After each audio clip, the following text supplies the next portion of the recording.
Warm welcome to Volvo Cars in our studio here in Stockholm.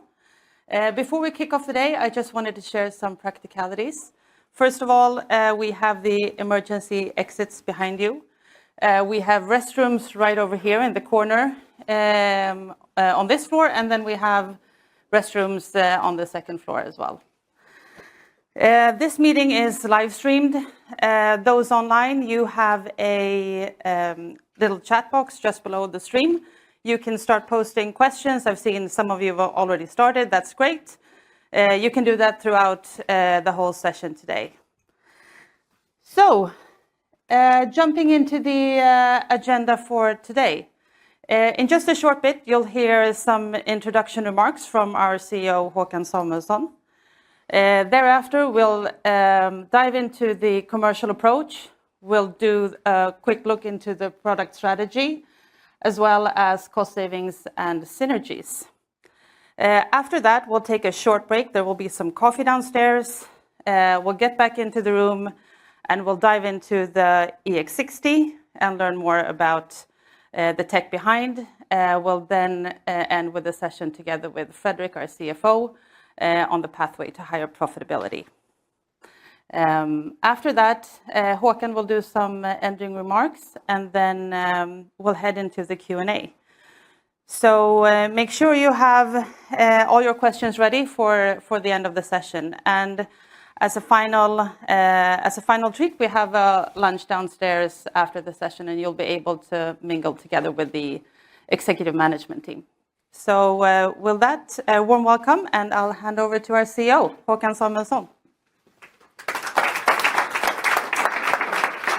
Thank you, Jenny, and good morning to all of you, and welcome to this is a bit classic room for Volvo, because Maria and I, we were talking a bit here before, and almost exactly 4 years ago, we were standing here, and I remember we rang the bell for listing the company, and my reaction was that only 4 years ago? So that's probably because a lot of things has happened. So, but it's a good time to give you a bit new insight into where we are going, and I will return to that. But before I do that, I think I should introduce the team who is here with me, because we have some new people in the team, and they are really the people who will now lead the way, putting this company back on track. So who do we have? We have,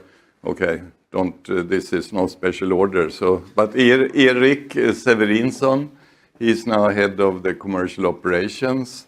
And Michael Fleiss is product strategy and product planning. And CFO, Fredrik Hansson. I think he's well known to you. Where do we have the other guys? Where is Anders Bell? There he is, hiding behind Fredrik. R&D CTO, sitting beside Francesca Gamboni, industrial operations procurement. She will talk today about how we will save cost. And then we have two members also who will only be here to answer potential questions, but will not present. Is Hanna Fager, people officer, and Helen who is legal but also will now head up communication, public affairs, and corporate affairs, I think we will call it. But okay, so we'll have an expanded responsibility in the team. Did I forget somebody? No? That's the team that will now put Volvo back on track, because I think you could say that without sounding too cocky.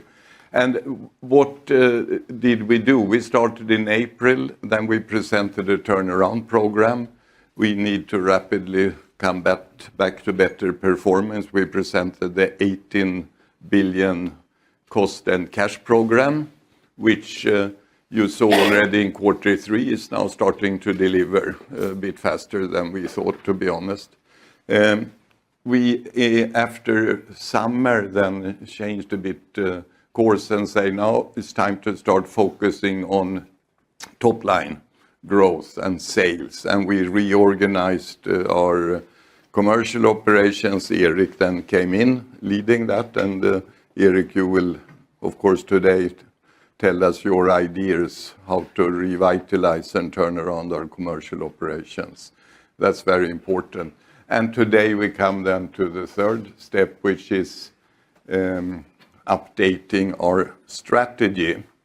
And we will,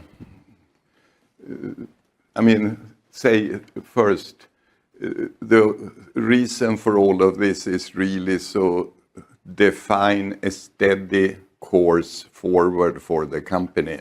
Because in this very turbulent times, I think it's very important to have a steady course. What do we want to do with the company?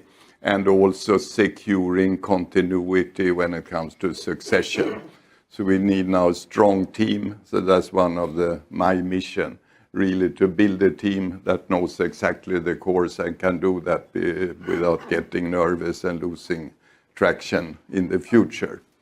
So, and we will also do this in a bit different way than a conventional business plan type of report with very clear targets and quantified performance per year. I think it's really important to define what we want to do. And you will, of course, decide, is this the right thing to do or not? That's up for people investing in our company to decide.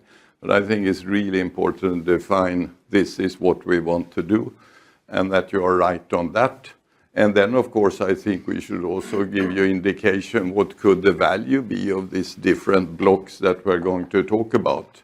But I think it's wrong to just focus on giving exact targets quantified. So we will not do that in time. It will just, this is the value of the block.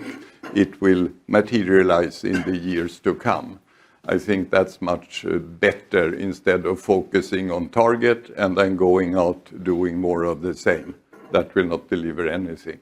So we need to be clear on that we want to do something differently and better. So that's how we will work. And we will then build this strategy on 3 external challenges coming to our industry. And I think it's really important for us all in this industry. If we want to stay in business, we need to have an answer to these challenges. The first one is really CO2 reduction climate, which boils down to electrification. That's the best way to solve that. Secondly, globalization. Yeah, was nice when we had it. But right now we will get something else. The world will regionalize. There will be trade restrictions, tech restrictions, and then barriers, tariffs. We read every day about that. So you need to have an answer on that. And the third is hyper competition. Okay, we always say that it's a really bloody competition going on, but will be worse. And very easy to understand because the car industry was dominated by Western players, European and Americans, now, and Japanese, sorry, and Koreans, but Western. Now there is a new big player knocking on the door and really taking already half of the Chinese market. That's already causing big problems for the people in China, the Westerners, especially the Germans. Now they will, of course, use this capacity also outside. So realistically, they will take a big chunk of the market, and then it's get crowded for everybody else in the remaining part. So I think expect hyper competition. And how do we now react to that? That's the question, and you're going to get the answer from the speakers here as they go into it. But I believe we from Volvo have a unique possibility to have good answers on these 3 challenges. And the first then is electrification. I mean, that's really one of the absolute best ways of reducing CO2 because it's good for the climate, but even more important, if it's really going to have an impact, it's also good for customers. It's really a better car. Everybody knows that has driven an electric car. It's only one thing that has to be fixed. Why are people not buying EVs? No, you need longer range. It has to be, you have to drive as long as with a normal car. And you should be able to charge it in the same time it takes to fill up and go into the bathroom for a normal car. That will also happen. And most importantly, it should have the same price. We will talk about that today. When that has happened, I think we will have a totally different growth in this sector, which is already growing. So if you believe electrification will come, and we are absolutely convinced it's an opportunity for the company, don't try to slow it down, rather stupid. If something is changing, you should accelerate. So good luck for those who want to lobby about slower legislation and so on. We are not doing that. We will be ready 2030 with electric cars for all, but we are also not blue-eyed. We will, of course, also need some bridge solutions for countries, regions, and customers who really still cannot charge. So I mean a pragmatic approach, but we will be ready. And if the industry wants to survive, we should pick up, we should accelerate, not slow down. Another really important thing, which really is not directly connected to electrification, but is developed now in parallel, we need to have a core compute system. If we're going to have new features in the car fast, you cannot have that in 100 different boxes and relying on suppliers. You need to be able to have one software you can run on your own platform. A really painful step to change a car into that direction. I can only be good that we are through that now. Of course, maybe you could think we could have done it a bit faster, but okay, it's a really big step and it took us a couple of years, but now we have a good foundation to be a really core compute one software car. So it's a good investment. So we will then have these all electric cars and the smart bridge cars to a very good total investment by having a good cooperation with Geely and utilizing parts from their platforms to do this faster. End of globalization, we need to go into regions. So if we want to stay, and that is absolutely our target, Volvo should continue being a global brand because a strong brand needs to be global. It cannot be a local brand. Then you need to regionalize. Then you need to have strong, empowered, more autonomous regions. China, US, and then the rest, which is easier because it's closer to us. But we will start having America and China more autonomous. Do the marketing, do the sales in a way that is suitable to your market. And we will also produce the cars locally. And we need more regional adaptations to really fulfill the expectations on the customers. And with the regionalization, something else is really important. We need to modernize the way we sell cars. We need to listen to customers' expectations. Eric will talk about that also. They have really 3 rather simple expectations. What does the product look like? All of you have tried to understand that in a configurator, knows that we are not too good at that today. Has to be much more simple and easy. Second question, what's the price? All of us know also that's not the easiest question to get a good answer on, depends, they say. And then the third question, when can I get the car? Normally, it's not very accurate answer when it comes, more or less, let's see. Could take longer or shorter. So we need to be also, with the regionalization, come closer to customer, and the exact answer is not the same in all regions. A strong global brand, Volvo, will remain in all regions when other brands are getting nervous and pulling back, which is happening. A lot of Americans are leaving China. a lot of Europeans have trouble, we will stay. And we will do that with the unique connection we have with China and through Geely. Third, hyper competition. Yeah, it will be tough. So we need to be smart when it comes to lower our investments, still having the program we need. Michael will talk about that, how we then can create and build these bridge cars for customers who are still not ready for all electric. And how can we bring down the material hardware cost? Francesca will tell us about that.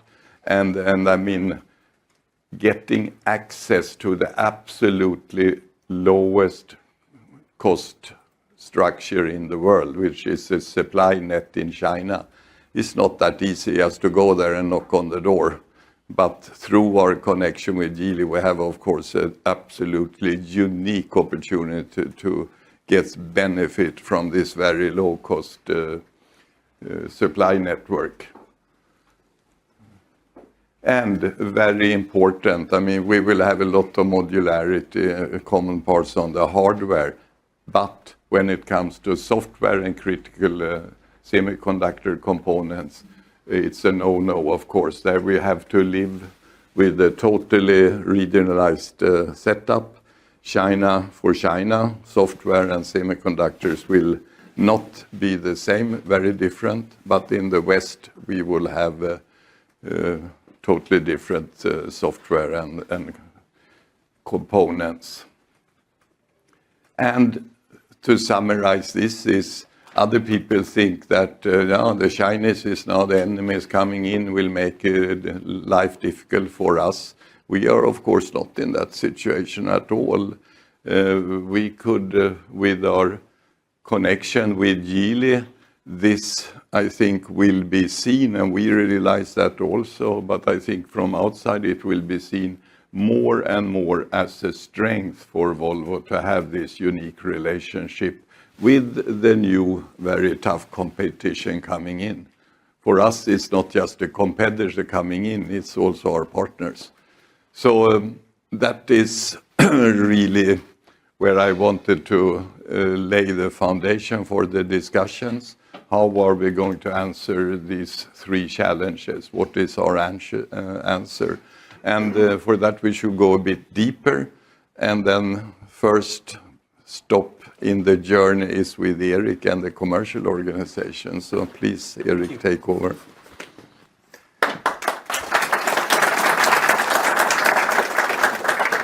Good. Thank you, Håkan. And I'm going to talk a bit about our commercial turnaround or commercial transformation. And the headline is to win customers that stay. And that's really what our task is when you look at our commercial system right now. The automotive industry is a messy place at this point in time. We talked about the hyper competition and the regionalization. And in order to have a commercial discussion with you today, and in general actually, you need to start with who are you? And to be 100 years old in an industry of more and more infants coming in is a great superpower. And we will need to build on that. So Volvo, our brand, is something that we can capitalize on in this time of transformation. And we have a very strong brand, which stands for freedom to move, by Sweden for life. Always, Volvo has been founded around the main principle of being human-centric. That was why we, from the early days, focused so much about safety.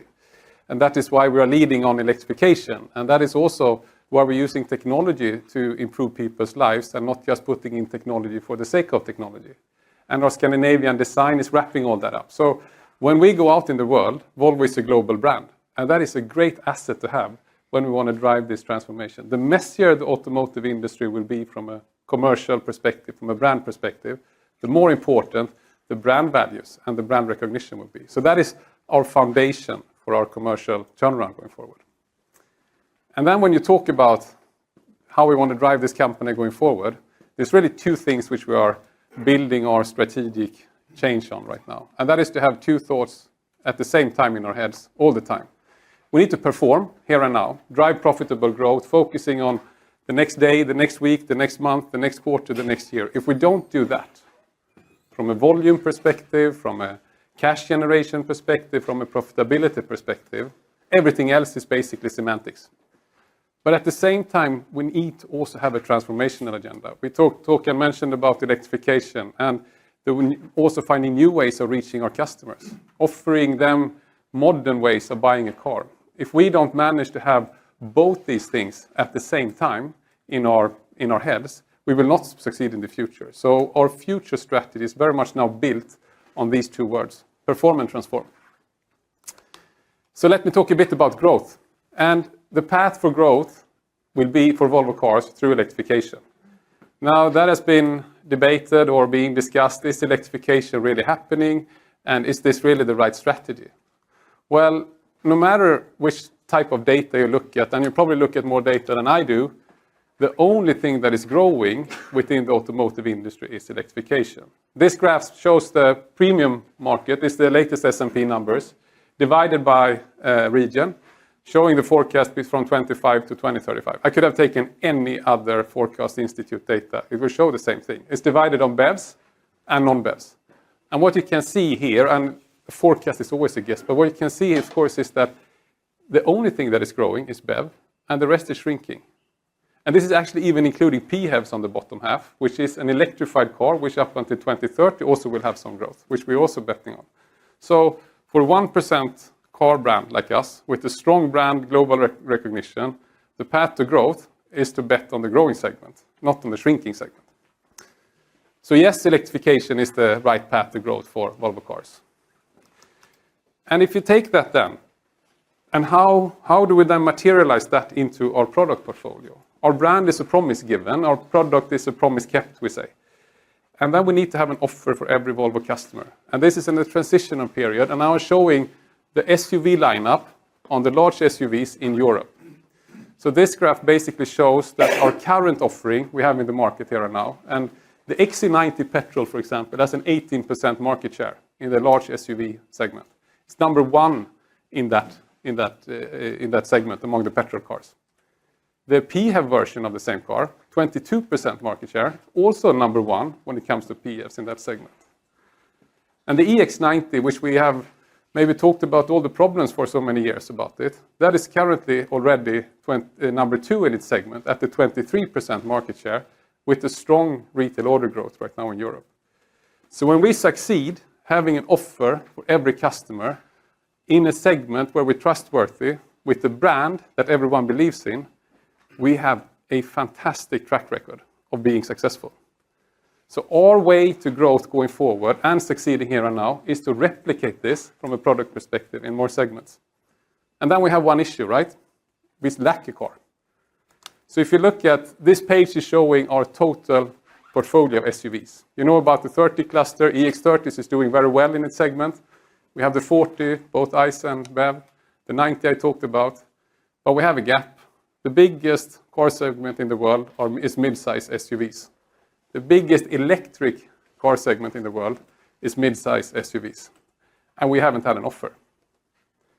From 21st of January we will. And Anders will tell you about just how good that offer is, and that's the EX60. By adding the EX60, we will increase the addressable BEV market for this company by 200%. Today we're addressing roughly 25% of the market. We will address 75% of the market by just adding this car. So this is massively important for us. And also complementing this portfolio with bridge products such as the XC70 going forward, which is electric cars with a backup plan, will also help driving growth in this company. And this is not now me talking about something that might happen in 2029, 3-4 years out. No, this will happen 9 weeks out here in Stockholm, in Artipelag, on the 21st of January. So this is coming. Investments for this has been done. Harvest time is now.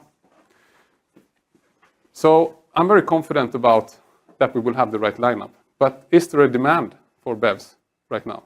If I look at the market here and now and look at the numbers, does the customer buy better electric vehicles? So this graph is showing our year-over-year retail order pace growth, meaning how much more orders we're taking versus last month for BEVs and for the total company. The blue line is our total year-on-year order growth right now. In Europe, this is year to date.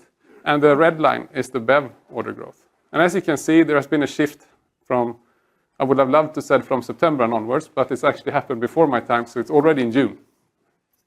We see a momentum in Europe on electric cars right now, on BEVs especially. There is a growing market, very much growing market for our products, fully electric in Europe right now. That momentum we will continue to fuel with the launch of a car such as the EX60. And we're having successes on the EX30 as well. And we're seeing pick-up pace, also in the order pace on the EX90 in Europe. So the customer demand is here right now. When we come with the right offering, we will have a fantastic opportunity to drive electric growth in Europe, that is. And for the customers that are not there, as Håkan also said, we will continue to invest in the product, plug-in hybrid products, which is a good bridge technology. So then why are customers not buying a BEV? Because there is some hesitation still. Now, I would love to say objectively a BEV is a better car, but you might say I'm biased. I am, but I still think a BEV is a better car. If you look at the running cost of a battery electric vehicle, it's lower. It's lower than what you will ever achieve on a combustion engine car. The performance is better. It's more silent. Acceleration is better. The interior space of an electric vehicle is equivalent to a normal combustion engine car one size bigger. And it's more sustainable. It is a better car, but we need to solve three things. We need to solve the range anxiety among our customers. We need to solve the charging time. And we need to find a price point that is equivalent than today's cars. And when it comes to the first two, we need to have electric vehicles that will go as far as a combustion engine car. And then we need to charge as fast as your average stop of a vehicle is. I mean, what we will launch now in 9 weeks from now, you will have a car where you will need to go to the toilet long before the battery runs out. And when you're back from the toilet, the car has charged. When we reach that point, there is no hassle of having a fully electric car. On that 1% journey you're making 2 times per year to the mountains, etc., it will be as convenient as driving a combustion engine vehicle, or a plug-in hybrid for that matter as well. And many markets, when they get the product like that, they will convert. Sweden, I think, is a fantastic opportunity now. Us coming with some of our competition, we will convert that market. But even more importantly, people will not get more money to buy cars for just because we want to sell them electric vehicles. So we need to find price points that is equivalent to where we are buying cars today. And this car will be priced as a PHEV. Most sold variant for Volvo cars in Europe right now is an XC60 T6 PHEV. We know there is a customer demand at those price points. So we will price this vehicle at parity where we are pricing our current best sold cars.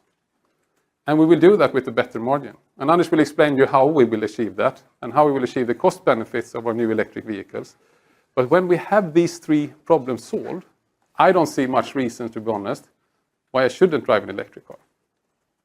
So we are ready to go electric when the customer are from a product perspective. But when the customer hesitates, we will also have a good bridge, which we will hear more about later. So that is about what we will sell. But we also need to talk about how we will sell it. It's so funny when you come into this industry, and I've been here for long, it's so conservative. And it takes so long time to change. And sometimes when we drive change in this industry, we look at it from a company perspective. What would we want to do? How do we think is the smartest way of selling a car to our customers, to you? But we need to think about, how do you want to buy a car? That should be the starting point for our discussion around how we want to sell vehicles, for example. And you're buying a car in the same way as your parents bought a car, more or less. And that might be good. Some customers want that, and they should have that opportunity. But some of you will want to have a different purchase experience. And that's what I want to talk about. And now Håkan stole my thunder a bit, because he said, what is it that the customer really want to understand when they're buying a vehicle, or in anything actually? You want to know what is included. What do I get? What will it cost? And when will I get it? And actually I would add, can I get it now? So what we will have, and I will talk you through it in the coming 2 slides, but a simple offering, fewer variants, where you can have an all-inclusive offer, including energy, including wall boxes, including insurances, etc. You have that hassle-free car ownership. That is something that we will have. Transparency, online purchase option, sign up, this is your monthly fee. That is very much appreciated by customers. We know that. And delivery precision. It's not only about precision. You're in a lease contract or in your company car, you're returning it in 3 months. You order now, you want to get the new car in 3 months from now. But you might also come in looking for a second car for the household. your daughter just turned 18 yesterday and I need the car tomorrow, we should have a solution for those customers as well. Instant delivery. And how will we do it? Now you're all thinking about how will they put that on the balance sheet and all that. I'll get to that. But if we solve these three things, we know the customer will appreciate this. And we have talked about flipping markets and changing our system, our commercial system for many years now. That has been maybe a little bit of an introvert discussion. We have done many good things. The markets where we come the furthest on this is probably UK. UK now we have record market share, almost 4% market share, having record sales, and we're also getting our best earnings that we ever had in that market. Now, there are good learnings from UK, but we need to take that to the next level and take the good things from what we've learned and putting that into a new way of offering cars, which I will talk about in the next slide. But the important thing, what you need to remember as well, I will not stand here and say we will flip all the markets of Europe within the coming 6 months. It's not about flipping a market, it's about finding the right customer offer. And when you find the right customer offer, we will have a smart way of scaling it. So, what we will do is that as a next step, in Sweden, starting in Q1 next year, we will extend and have a new offering, basically. Clear, consumer-friendly monthly price for electric cars with all-inclusive option, including energy. We know we can include energy in this because we can control the charging of the vehicle, smart charging. We can charge the car when the prices are low. We can offer the customer bi-directionality. We can do this in a very profitable way from our side, and it also gives a lot of hassle-free thinking for the customer. At the same time, having an instant delivery option in our offering without building a massive stock, as well as a tailor-made option. We're not taking that away. For you that want to go to the car salesman and sit down and go through all the specs and the roof rates and the size of the wheels and the color of the seats and all that, that option will of course be there. But also for you that comes in the day after your daughter's 18-year birthday and want that yellow EX30 that she's talked about for so long, and you want it now, we should be able to serve you as well. And continuous implementation of AI-supported online shopping. I mean, today, when you come into a car showroom, someone helps you, a salesman comes and asks you, how can I help you? What can I do? What do you want? When you come into a car configurator, you get exposed to 50 different choices. And you need to pick, and if I choose that choice, that changes, and that choice, that changes. We can do that much smarter, in a much more, we're using AI or an AI assistant agent to have a more conversational car configurator engine, and also simplify the amount of choices that the customers need to make online, helping them getting to the right product much faster. This will be continuous rollout as well. And when we combine all this, then we have something that we know the customer wants. We have today, currently in Sweden, we have 7,000 current Care by Volvo customers, which Care by Volvo is like the first iteration of this. So we know the demand is there. Those customers come to me now and say, I like this product so much. Please don't discontinue Care by Volvo. Continue with that, because I like it as a customer. There are tons of discussions internally on how to do it, and we have learned how not to do it in many ways. But the customer demand for this kind of product is there. We know that. So we talked about what we will sell. We talked about how we will sell it. And now I'm going to talk a little about how do we tell our customers who we are and what we can offer them in a new way. Because one way, of course, in a commercial transformation is also to reach our customers. And we need to do that at a lower cost than we're spending today. We need to find more efficiency in our marketing, basically. And one way of thinking differently about this is to, instead of having a, budget-based marketing spent equally across the product portfolio, each country get their own share based on the revenue, and then they use central assets to go into market and use billboards and TV ads. There is a much more targeted way of doing this. And we have some examples already now where we will change our strategy, targeting specific consumer groups, which we're not so present in today. For example, maybe the Latino community in US, in Miami, for example, that's an interesting community for us, being family-oriented. We are not very strong in that one. How can we work towards those? How can we work towards certain halo locations? If I'm successful in Miami, I will be successful in Florida. And I don't need to spend all my money evenly across Florida. I can focus on that part of Miami. But also putting our marketing behind our products in a different way. Instead of spending as much money on an XC60 as on an EX60, I can focus it around the EX60 and get the traction across the portfolio by focusing my resources on one car. And this is the example to the right. Here is Adam Scott. I don't know if you know, it's an American actor, sitting in an EX90. And the tagline is a family car, but Volvo is the best kept secret. Adam Scott is a big Volvo fan. And we're putting him in the EX90, and we're reaching a new kind of audience with him because we're using him as a person towards an influencer community. He has a wide following base, of course. And we're using it behind one car. And customers see that, and they come in and they buy an XC90 maybe. But it's much more efficient to come this targeted approach for US with the person that is relevant for that market on a product that people are interested in to drive traffic to the showrooms. But then maybe the most important thing on changing our marketing is to have a much more digitalized way of looking at marketing. To have signal-based optimization, meaning that I can see what works, I can see where I get traffic, I can steer ads to certain channels. I know if I find traction in a certain channel in Miami for Hispanic people with a certain model, I can steer more efforts there. And when you enter through one of those ads or through one of those channels, you end immediately up in an online buying journey. To connect a digitalized marketing approach with an online offering is massively efficient. We have seen examples now in Sweden where we're running it. We have a lead to offer conversion rate, which is more than 70% up versus what we've had before. And we think this will give up to 20% reduction of marketing spend per car going forward. So to sum it all up, what will this then mean in terms of numbers? So what is our ambitions that we think we should try to achieve with this? First of all, growth. Well, of course, growth will drive profitability. That might be between 2 to 3 percentage points. That will happen through electrification, through a diversified product lineup, and through 100 years of heritage and a strong global brand. Commercial excellence. There's so much to do in this conservative industry, and it's about giving the customer a better option to buy cars. That will inherently drive efficiency on our end as well. 1 percentage point maybe, lower commercial cost per sold car, less top-line leakage, reduced marketing spend, simplified car offer, and improved customer delivery precision. And the last one there, improved customer delivery precision and simplified car offer will also allow us to reduce inventory.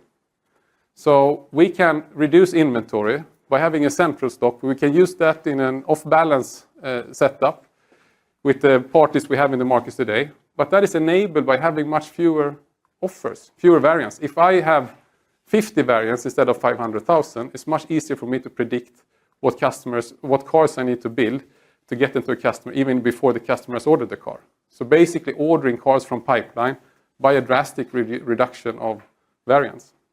That will enable that as well. And also a complete change on how we are driving our order to delivery process, using much more digitalized tools, predictability, etc. through AI. So this is our ambitions. This is what Håkan has signed me up for. And this is what we are looking forward to deliver now under our Perform and Transform strategy. And I think that was my last slide. And by that, I'll hand over to Michael, and he will talk about the future.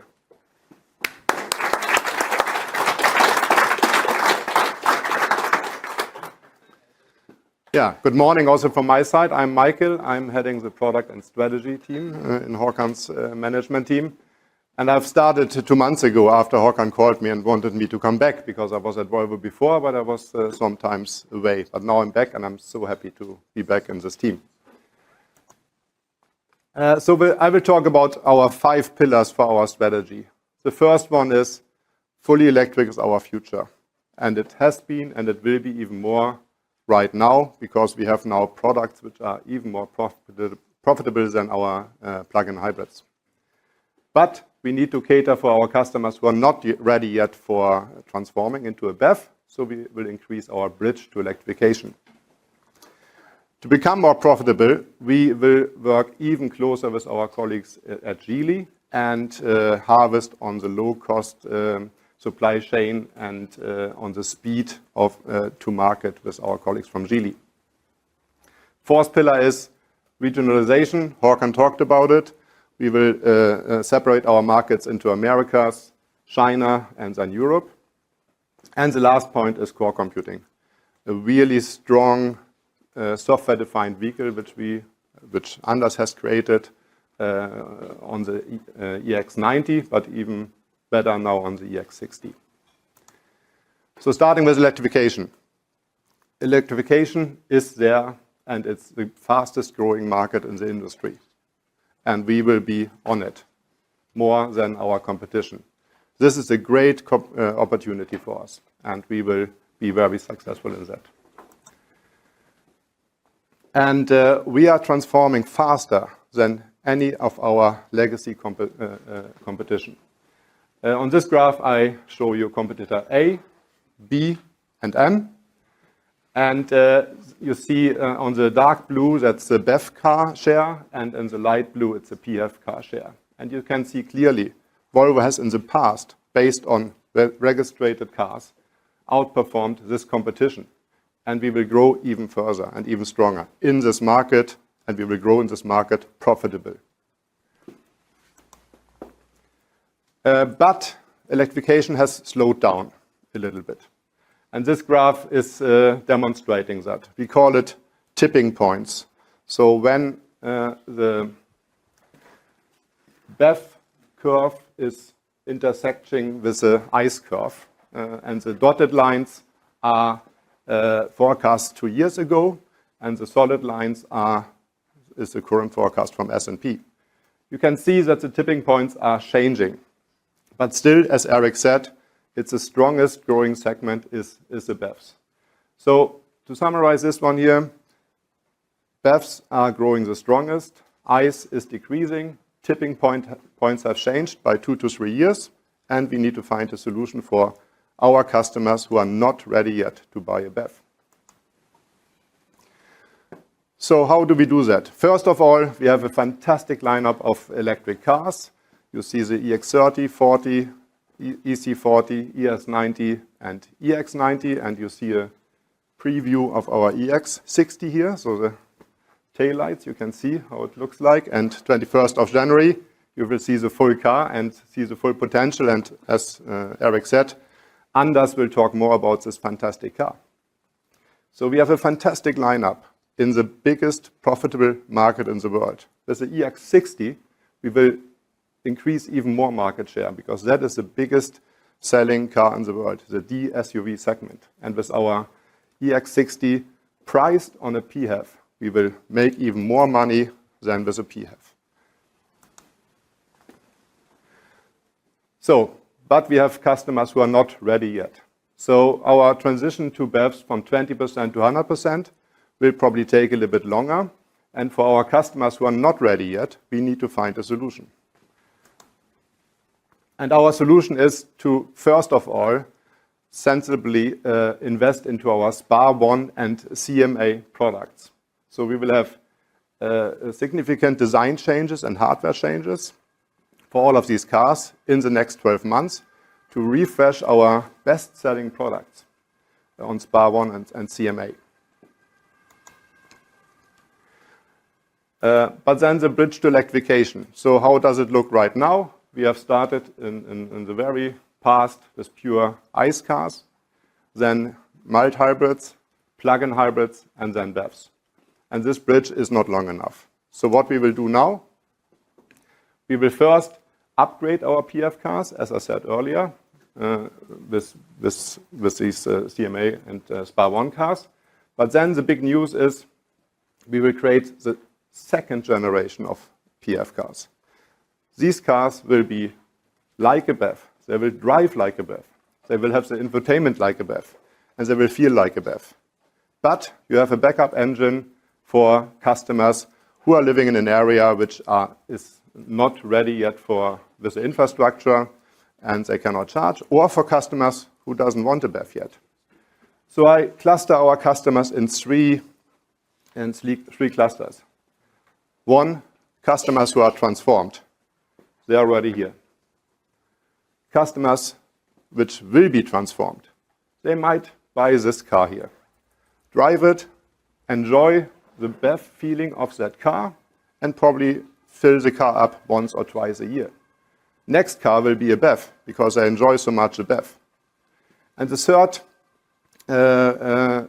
group of customers is the ones which are transitioning later. And they will probably stay a little bit longer on that car. So we have a solution for all of our customer segments, And the second segment to be transformed, I'm pretty sure they will buy this car. The next car will be a BEV. And we will do all of that, as I said, by strengthening our margins. As Eric said, we will price our EX60 BEV on the PHEV, and we will have more margins with the BEVs. And we are also on a good way to have price parity between a BEV and an ICE car. So Anders will talk more about how we have created such a fantastic low-cost EX60, and I'm sure you will be convinced about that car when you see it in January. Next pillar, as I said in the beginning, we reinforce our collaboration with Geely because we want to make more cost-effective products and bring them faster to the market. So how will we do that? We have done it in the past. First column, XC40, EX40, one of our most selling products, built on a CMA platform, together developed with Geely in a JV. Super successful product. EX30, small platform from Geely. Volvo haven't had it. So we participated on Geely's small platform and built an EX30 on that platform. With that, we created a B segment, premium B segment, which was not existing. Super successful in the market. And then the XC70, our first second generation plug-in hybrid, where we say it's a battery car with a backup plan. But that's not enough. So we need to further increase our collaboration with Geely to really go down in costs. So how we do that? We divide our cars in modules, and these modules will be standardized together with Geely in a so-called CBP, Commodity Business Plan. This is something which Volvo has done for decades. But the news is now that we do that together with Geely. So we work together with our colleagues of Geely, look into each module, and think about how can we make this module common. Take a climate compressor. We have a lot of climate compressors in our group. If you modify them so that they are common, all of a sudden we can use all the same climate compressor. By that we increase the volume of that product, we will reduce the amount of investment, and we reduce the price by the higher volume. So it's a fantastic opportunity to improve our costs on the hardware by not changing our high quality and safety standards, and we will improve our profitability without changing our brand. Next item is the regionalization. So the world is going for electrification for sure, but as Håkan said, the globalization is over. So we have separated our markets in China, Europe, and US. And we have done that to make sure that we have a car for each market. So we need to listen more to our customers in these regions, create a car for these customers with the features the customer wants in that market to avoid logistic costs and tariff costs. And we have two examples of that already. We recently launched in US that we will bring a new hybrid into that market. Tailored for that market, tailored for the customer, produced in US. And another example is the XC70, which we have already launched in China. Tailored for the market, built on China technology with China software in super fast speed and in very low cost. And this car is targeting the new energy vehicle market, which is a clearly growing segment. Without our superpower with Geely, we wouldn't have been able to do it in that fast time and at that low cost. This car was launched recently, and we have really good sales volumes on that one. So success story in China, and we may bring it to Europe. That car is a BEV car with a backup engine, as I said. 1,200 kilometer driving without recharging or refueling. 200-kilometer electric range. Due to our component sharing with Geely, we have lower costs and we are quicker to the market. And this product is made for our Chinese customers with China technology. And then the last point for my presentation, core computing. As I said, I came back to Volvo 2 years ago. In the last few years, which I have not been at Volvo, I have been probably watching Volvo like you. And my heart was bleeding to see how difficult it was for Volvo to go through the painful story of SPA2. Delays and high investment. But Anders has changed that. He has fixed the SPA2, especially now after the latest quality improvement with the new software. So the car is ready. So what has given us this painful journey? We have a truly software-defined car. We are one of the few OEMs in the world who have such a technology. Others have tried, they have failed. Others are still trying, and they're investing much, much more money in Germany, and then they invest even more money in US to get where we are. So you could say it was a bad time, but overall, we have created a fantastic product. And this software-defined vehicles, we are now rolling out not only to our BEV cars, so the EX90, the ES90, and the EX60 will have it. We will also roll it out to our hybrid cars, the most important hybrid cars. By that, we create a customer feeling with the software in our hybrid cars like our BEV customers enjoy it. And even more important, we increase our volume on the core computing. By that, we reduce the cost. And we reduce our internal cost because Anders has to take care of less software variants. It's only one software variant for all of our cars in the future. So painful journey, but super successful technology, and we will build on that in the future. And with that technology, we will grow profitable. So to summarize, again, the world is going electric, and we are ready to go electric with the world when our customers are. And with our new products, we will grow profitable in this biggest growing segment in the world. Our bridge to electrification will be longer, and we have fantastic plug-in hybrids, which we call a BEV car with a backup engine. We increase our synergies with Geely to participate on low cost and fast time to market and have solutions for the Chinese market to grow profitable there.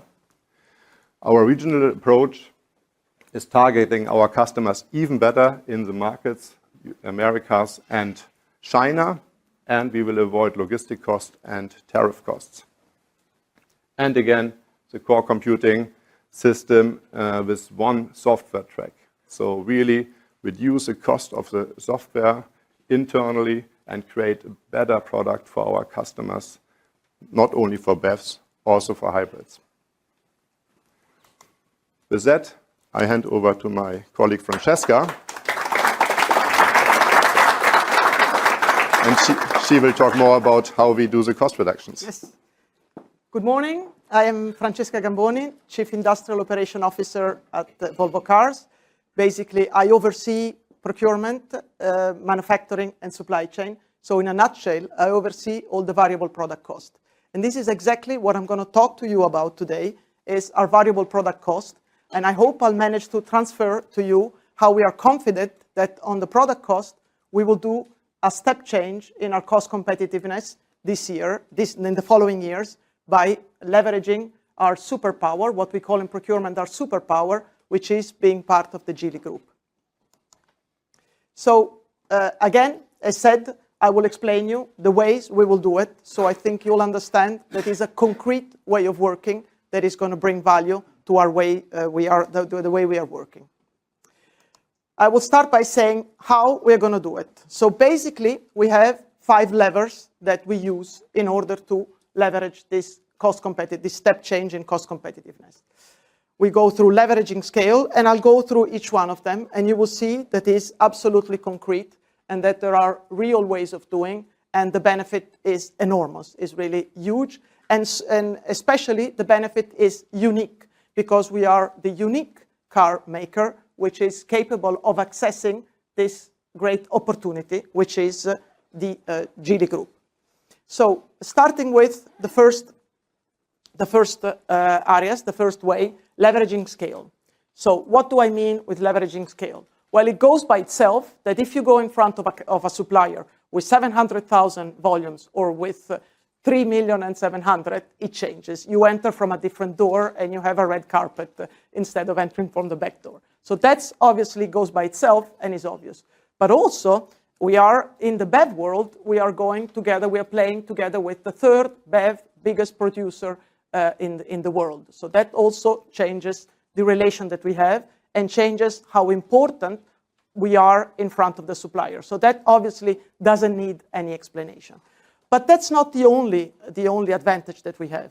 By also putting together the supplier panel, we access innovation and technology and a network and an ecosystem and a Chinese ecosystem which we would never be able to access on our own because we do not have the contact and we do not have the capability of accessing. So this opens doors also to a lot of innovation and technology, which obviously gives us a competitive advantage versus other OEMs. But of course, to do this, what do we need? We need to have a common supplier panel. And that is obviously the basis, the beginning. Good news, we have 130 common suppliers today together with Geely. 130 common suppliers represent 75% of our spend. So that's a good news because it's the majority. Now, if you would ask, how many suppliers do we have? We have 500. But 130 represents 75%, because obviously we go first for the biggest spend, because that's where we can gain the biggest value. Our plan is to increase this share of common suppliers and get to 200 common suppliers in the next couple of years, so increasing 50%. This will bring our spend, with common suppliers, up to 90%. So basically, we will have the totality of the spend, the great majority of the spend on common suppliers. How do we get to commonalize the suppliers? We basically at each RFQ, for the ones who are not familiar with request for quotations that we have, we obviously open up to the supplier of the other company. And that's how you get in more suppliers in our supplier panel. So that's basically the way that we are increasing the supplier panel. We have started harvesting already this last 6 months, and you have seen the good results in our challenge, in our 18 billion challenge, where you have seen that part of it was variable cost reduction, and that was going in the right direction. And we have seen that we get cost savings when we have a joint negotiation and a joint approach. We get cost savings up to 8%. So this is quite encouraging. It's quite good. We are just at the beginning, but it's extremely encouraging. We have started with semiconductors, with batteries, with wheels, with steel, and we are going into also in displays, cameras, sensors. So there is all the commodities, one by one. We are entering in all the commodities where we have joint supplier panel, common suppliers with joint negotiation.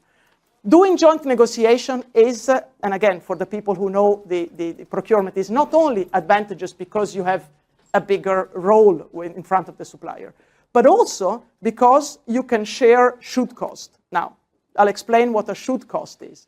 When you go, people think that procurement is just going out for dinner with the supplier and coming back with a discount. It's a bit more complex than that.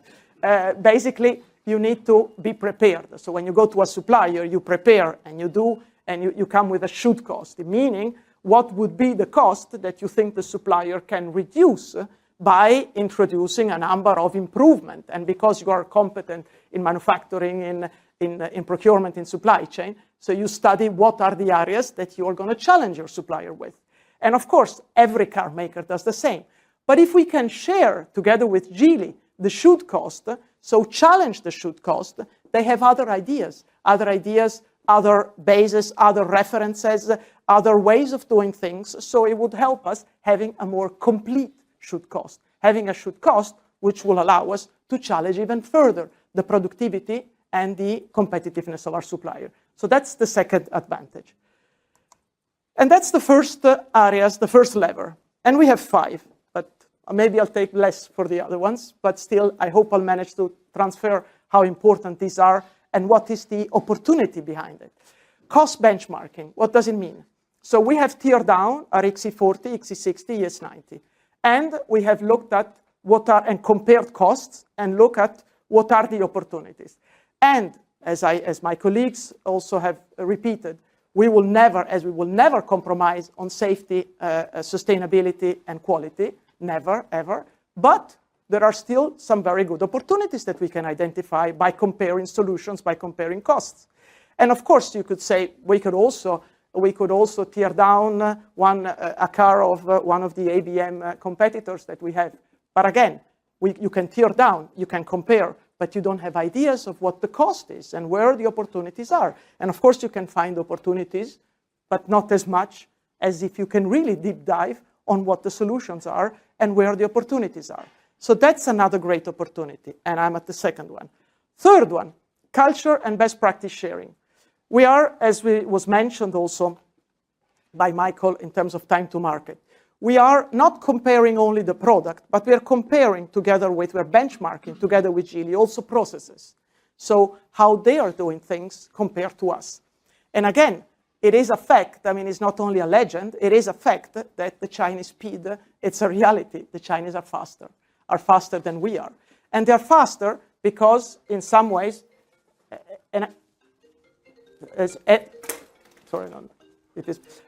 and they are faster. Sorry, I think it's my phone. So I thought that's why I thought no. So I'm not going to answer. Sorry, bad moment. Okay. So again, coming back. So again, we are comparing processes. We are comparing processes to find best practices. So they are faster. And again, repeat again, without compromising quality, sustainability, and safety. Still, there is some learning. For example, on average, they have 12 months quicker time to market than we have. And why? Because they have an agile industrialization and ramp up, where we can learn a lot of things, where we can learn, it's a best practice that we can look into, and we're looking into it. And of course, again, we don't compromise with our steps and with the way the focus we put on quality, sustainability, and safety, but still in our decision-making process, we see that we can improve. So we can really be faster in taking decisions and recouping some time to market. So again, the third pillar is the best practice sharing and the culture, where there is a lot of learning from both sides, to be honest. The fourth pillar is the increased commonality. Now, Michael has mentioned this. So CBP, what is it? When you source a strategy, when you source a commodity, you are in the execution, you source. But we also build strategies on our commodities. So this is normal. Every car maker has commodity strategies. We haven't invented them. So the CBP is, maybe they're called differently, but it's the strategy of a commodity. So by commodity, you decide what is the technological roadmap that you have, what is the sourcing strategy that you have. So you look a bit further on what is the evolution of that commodity and how you're going to go for it. You decide, for example, if you're on the sourcing, you regionalize, you double source, how you cover risks, what kind of players you want to play with, how, where, what kind of technology you want to follow. And that's something that is just a long-term strategy. The CBP is the long-term strategy. What is different is that now we do it together with Geely. So we do the strategy together with Geely, which means that we include in our strategy also elements like commonality. So how do we commonalize? How do we scalability, for example, reduction of complexity. So we introduce these elements that we look together with Geely.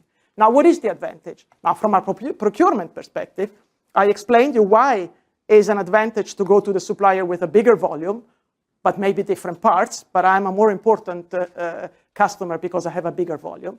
If I then can also have a bigger volume on the same component, then I have a second layer of cost reduction, because obviously the fixed costs are spread on a bigger volume. So obviously I have a second level of cost reduction, which is driven by the commonality.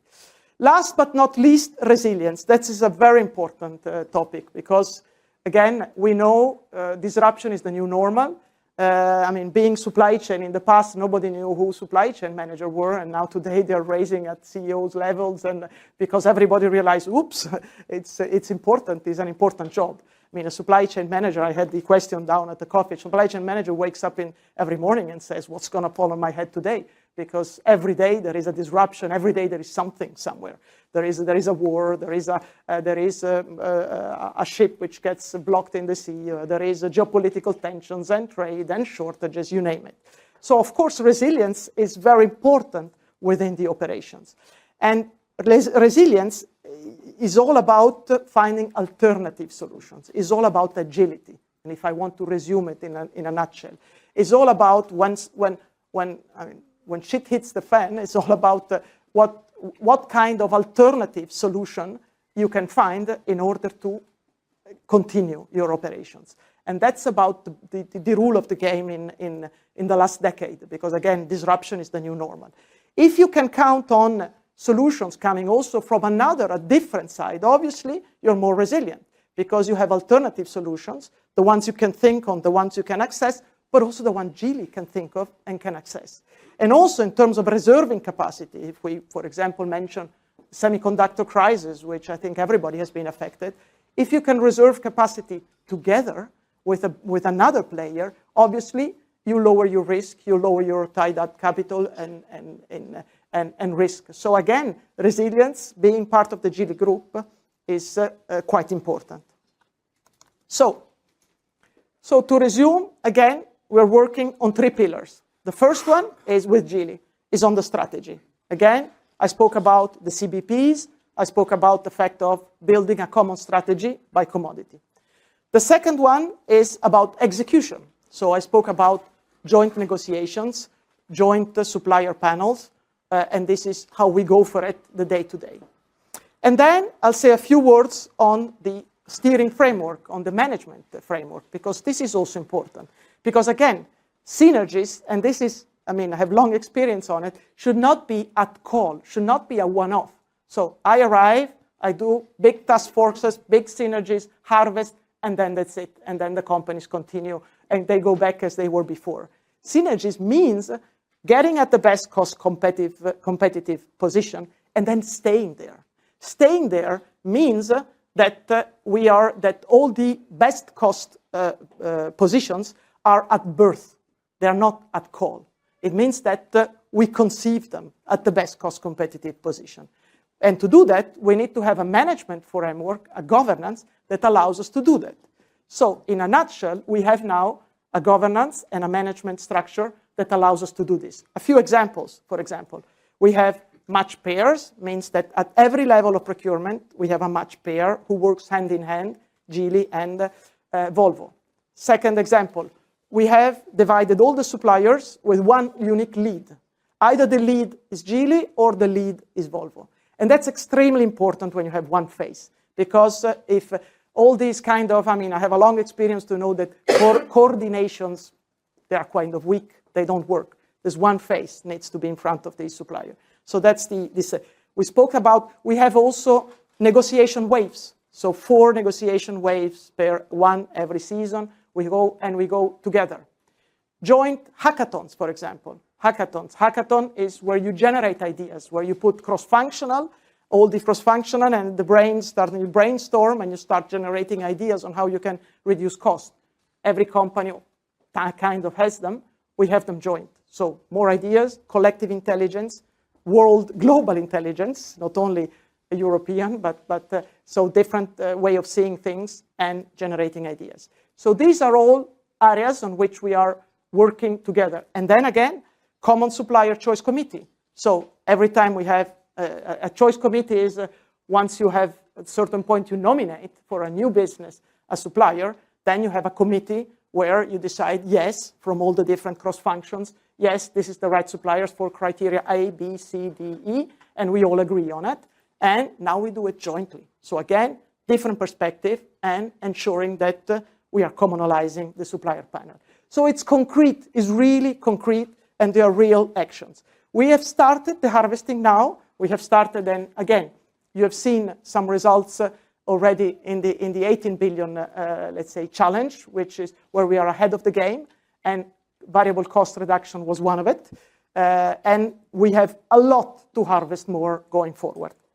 So, last slide, which is a positive. I would like to, again, I hope I've managed to share my enthusiasm and also how I strongly believe in that we're going to do this step change, how we're going to really do a step change in our cost competitiveness, which will bring us to a position where we are not only going to be cost competitive like the best ones, we're going to be the best one, because nobody has the opportunity that we have. And that's unique for Volvo, because others don't have access. I have a long experience. I never had this opportunity of really accessing the best ones in cost. And again, we can say many things, but from a cost perspective, really, the Chinese, they see many other aspects. They've developed many other processes and many other, let's say, ways where we have to learn, where we can learn, where we can go there and say, okay, how did you do it? And can I do the same? Can I do it the same? And fast, particularly fast, quickly, before the others. So again, I hope I've managed to transfer why I'm very confident, we are very confident that we will do a step change, and we believe that this will add 2 or 3% of EBIT contribution to our bottom line. So this is all I wanted to share. Thank you.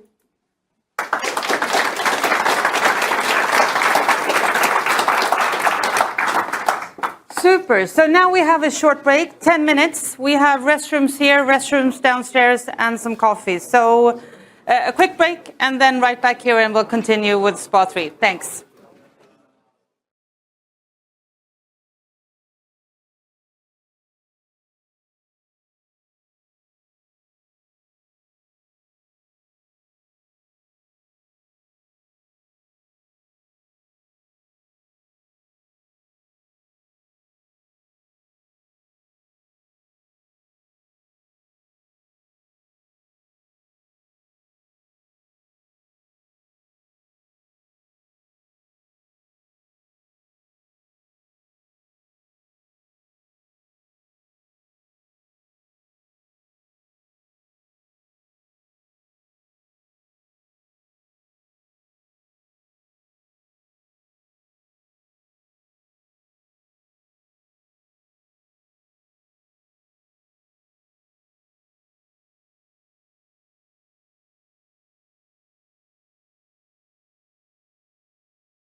Okay. With that, we'll get back to the agenda. And without further ado, I want to welcome Anders Bell, our CTO, on stage. Yes, we can shut off the music. I like it, the background music. All right, welcome back, everybody. I'm gonna roll up my sleeves here because this is gonna be wild. I'm gonna try to cover now in 20 minutes what I usually don't even attempt of covering in less than 2 hours. So bear with me. My name is Anders Bell, Chief Engineering and Technology Officer. I want to keep the engineering in the title because that's kind of the grit, the dirt under the fingernails. Engineering is what we do. Technology is what we work with. So ideally, Chief Engineering Officer, but that abbreviation was already taken. So hence CETO. My job is to lead Volvo Cars engineering through the most profound technology shift in the history of automotive. So before now you get a bit concerned because now you're going to talk a lot about tech stuff. But an alternative job description is that I take a small pile of money, small but still a pile, Fredrik will point out, transform it to technology, which we then pass through Francesca's industrial system and Eric's commercial system and transform that into a big pile of money. That is basically the job. So I'm going to talk business and profitability to a very large extent today, but how we achieve that through clever application of technology. SPA 3, first and foremost, I get a lot of questions. We are super excited. I will come back to this in the end of my presentation as well. Super excited leading up to 21st of January. I usually say the only thing we haven't invented that I wish I had is a time machine because I always want to go back in time and fix stuff. You can always do things better, but this time I actually want to travel into the future because I can't wait until 21st of January when we come back here to Stockholm to launch what will be the best electric vehicle in the world. It's a historic moment for us. We are on time, we are on cost, and we are on quality. Yes, we are working extremely hard at this point, which we always do leading up to a big launch. This is arguably the most important launch in the history of the company. We are working extremely hard, as we always do in front of a major launch, especially on a new platform. So, areas of evolution I will cover today, kind of keep it in 3 big piles of topics here. The uncompromised, scalable BEV architecture. Remember the word uncompromised. This is important. You need to park that in your memory bank. How we deploy into this architecture cutting-edge battery electric vehicle technology, how we apply vertical integration and horizontal optimization to achieve result that benefits the customer and the company. And together with this, the fully software-defined vehicle on a one-track software. And this is really the profound change in automotive that is ongoing. We talk a lot about the electrification of the car, the whole industry. Will it happen? How fast will it happen? When does it happen in each region? What's the technology? This is happening at the same time. The computerization of the car. They could have happened independently. They chose to happen together. The merging of finally of automotive fully merging into the digital society. And these are happening at the same time. This is not change plus change. This is change times change. It's change square. This is why it's such a profound moment in time. So, we believe, well, I kind of know, but we believe that SPA 3 is the best electric vehicle platform in the world. You all watched IAA Munich, lots of reveals. I'll come back to some reference points. We also watched it, and we are super confident afterwards. We have a really great product, a fantastic platform coming here, where we can scale all the company's business needs in a completely new way, from the smallest electric vehicle to the biggest electric vehicle. Whatever needs the team here will have in terms of size, price, position, markets in the electric vehicle world, we have made a platform that we can deploy to those needs in a very clever way. So To bridge, literally bridge, Michael talked a bit about the electric car with a backup plan, the generation 2 plug-in electric vehicles. Today, I just want to bridge with that to give you context before I carry on and talk about the uncompromised battery electric vehicle. The context here is, as Håkan mentioned as well, we will have the same core compute software-defined vehicle system in our generation 2 plug-in electric vehicles. So they will be essentially on the same technology stack with one-track software and shared modules and parts.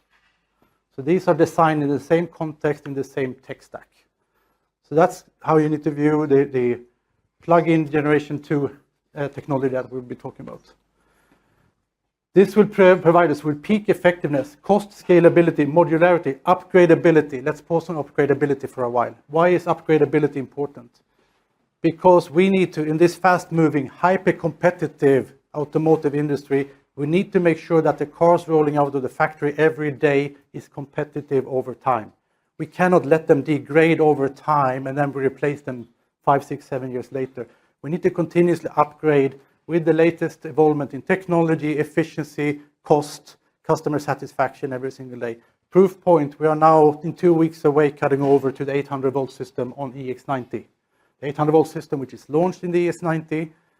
Now we're cutting over current EX90 cars, massive cost reduction, faster range, higher performance, everybody's happy, and that also goes into SPA3, same system. So the technology and the sharing of the technology and the progressions between the cars and be able to upgrade continuously over time is a key factor in this, which also leads to manufacturing efficiencies, not only for ourselves, but also across the supply chain. So what have we done in SPA3? And this is kind of where I could talk for a long time on how removing the constraints of the combustion engine opens up completely new ways to scale and modularize a car. So we talk about the software-defined vehicle. We also need to talk about the energy-defined vehicles. The electric vehicle defined around the energy found on the car. But we also need to acknowledge that we are leaving the combustion-defined vehicle. We don't talk about the combustion-defined vehicle because that's been the car since it was born over 100 years ago. Removing the constraints of the combustion engine in the uncompromised battery electric vehicle platform allows us to create unified setup for batteries, e-machine, HVAC, chassis, electrical. Battery, you can see over here, this is a EX60 battery pack we have here. So if this is the big box of Lego, then you go down and look at the battery pack itself. It's another box of Lego inside the box of Lego. So the battery pack already designed here around the cells is modularized to provide all sizes and price positions across a wide range of products from the smallest Volvo electric vehicle to the biggest Volvo electric vehicle. High and low, tall or short, we can do them all. It's all cleverly designed and how we standardize the extrusions, the power electronics, all around a standardized form factor, large prismatic cell, which Francesca can go to any region, any supplier, any chemistry. As long as it fits in that blue box over there, we can consume it. So on to proof points of what have we done to ensure high margin, great electric vehicles. I'll give you a few examples. We talked previously about mega casting, how this takes 100 parts to make them into one, which you machine and then directly put into the car, replacing 100 parts. 100 parts that need to be shipped, handled, welded, put together. We're saving around 35% on the cost of the rear floor. Also how we integrate the battery pack into the vehicle. The battery pack is actually the floor of the vehicle. There is an opening when you build the body structure. The battery pack completes the car, and we actually mount the seats directly on top of the battery pack, saving 25% cost. And if we double click on this one, here's the generational journey on battery technology system evolution at Volvo Cars. From 2020, late 2020, when we launched the first EX40, then called XC40 Recharge, I think. I wasn't around. You can visually see here the progression over the last 5-6 years, how we evolved from working on adapted combustion engine platforms and then making BEVs out of them, to where we are today on Spot 2 running production.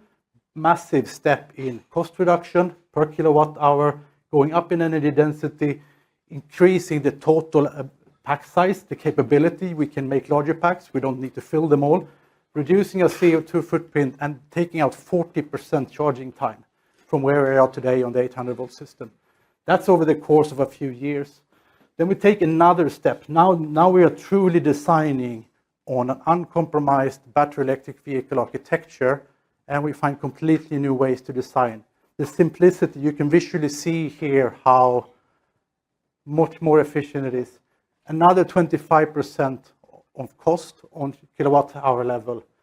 Plus we get 20% higher energy density to how we design a structural pack. Another 40% reduction in CO2 footprint.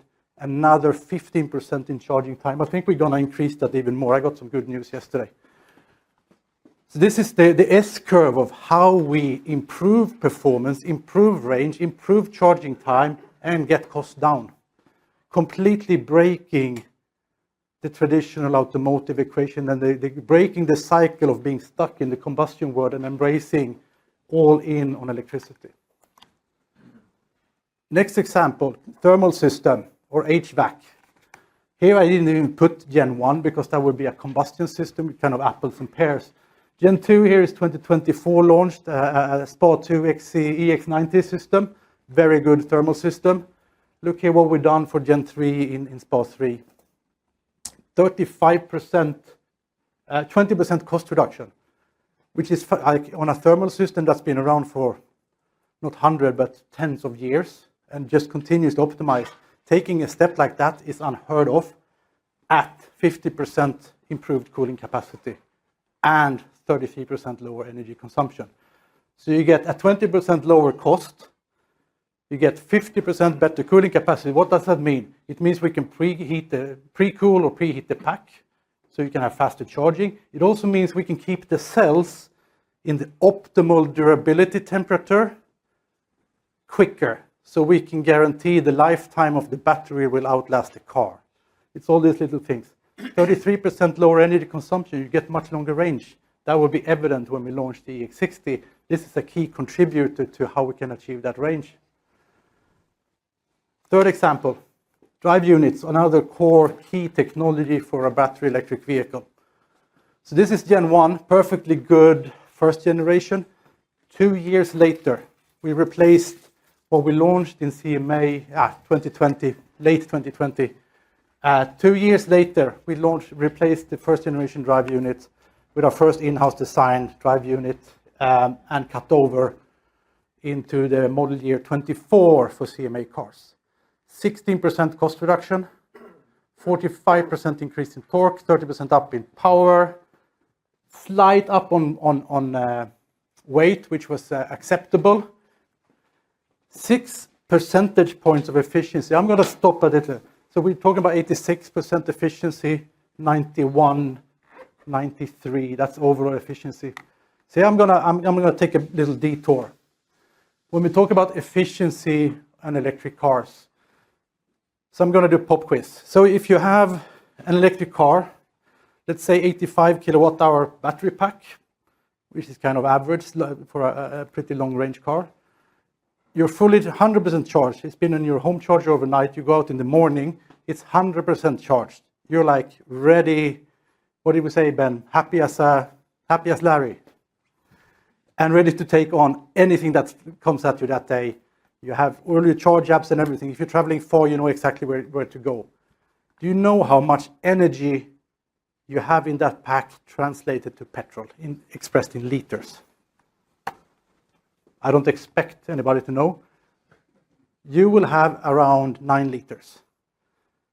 Translated to megajoules to kilowatt hours. You are actually starting your day with 9 liters of energy in your car and you're happy as Larry. That's how efficient. This is why the electric vehicle is a superior product. You know this. What is the efficiency of a combustion engine? This is 93. Yeah, that's on a really, really good day, Michael. That's in reality in Scandinavia, you will have days at 18. The efficiency of the product is so much higher. And this is generation 3. So this one is in production in CMA and SPA 2. And now we're cutting over to the 800 volt system. So ES90 is already here. EX90 will be here in 2 weeks. And we're launching SPA 3 EX60 with this guy. In-house design, in-house manufactured. And another step up in efficiency, taking the weight back, power up, torque. We're perfectly fine. We don't need more. This is the speed of development. This is the S-curve of fully embracing electric vehicle technology, realizing to make kick-ass electric cars, you need to have dedicated platforms. You need to vertically integrate yourself to a level where you can horizontally optimize the system. Otherwise, you will not win in electric vehicles. So putting this together in context, I'm going to kind of start assembling this again. In-house hardware vertical integration doesn't mean we make everything ourselves. We make this guy in-house. We make the battery pack in-house. This system we buy. That's perfectly fine as long as we can do the system integration and all the software integration. Because then we can optimize the system across. We've done things like this unlocks that we can, for instance, with small compromises, allow the electric drive unit to produce excessive heat in corner cases that allows us to remove the auxiliary heater from the thermal system, saving 150 euros per car. You can only do that when you do this. Another example, we have a brake system up here somewhere. We can take a raw signal from the brake system, pass through the inverter to control the vehicle motion of the car, removing corner cases that's normally dimensioning the drive unit and the drive unit mounts to take about 50 euros of cost because we can remove those constraints because we have a flat topology system. We do the in-house software, so we can, with confidence, downgrade some of the stupid parts of this system and save money and weight because we know we don't need to design for those cases anymore. These are a few examples on how we assemble everything together. And again, it's the combination of compromised battery electric vehicle platforms and all in-house software integration that is the key. On software, we are now have merged all our cars to one software track. So it means that EX90, ES90, EX60, and all these new cars, including Generation 2 plug-in hybrids, will all be from the same software master. I will come to that shortly. This unlocks faster speed, efficiency in development. It means basically every single function or fix we need to do once. It's ready for all cars. This is a massive change for a car company, truly becoming not only a car company, but a software company as well. You need to be both. What does it mean for our customers? Because all this talk, the tech stuff here, the technology platform, what does it mean for our customers? There's literally no end to where we'll go with this journey. Immediately we will have safer cars, we can provide more efficient cars, we can integrate in your ecosystem, in your apps, we have widgets for Apple, we have other solutions for Google, we can launch more innovative functions, outstanding user experience, and faster, better quality software updates. For us as a business, it's also massive. A few of the examples I mentioned on the technology side before is only possible thanks to this approach. We can continue to provide first-rate car for our customers. We can lower cost. We become a much more efficient company. But most importantly, on the software side, we're moving the complexity from the hardware layer to the software layer.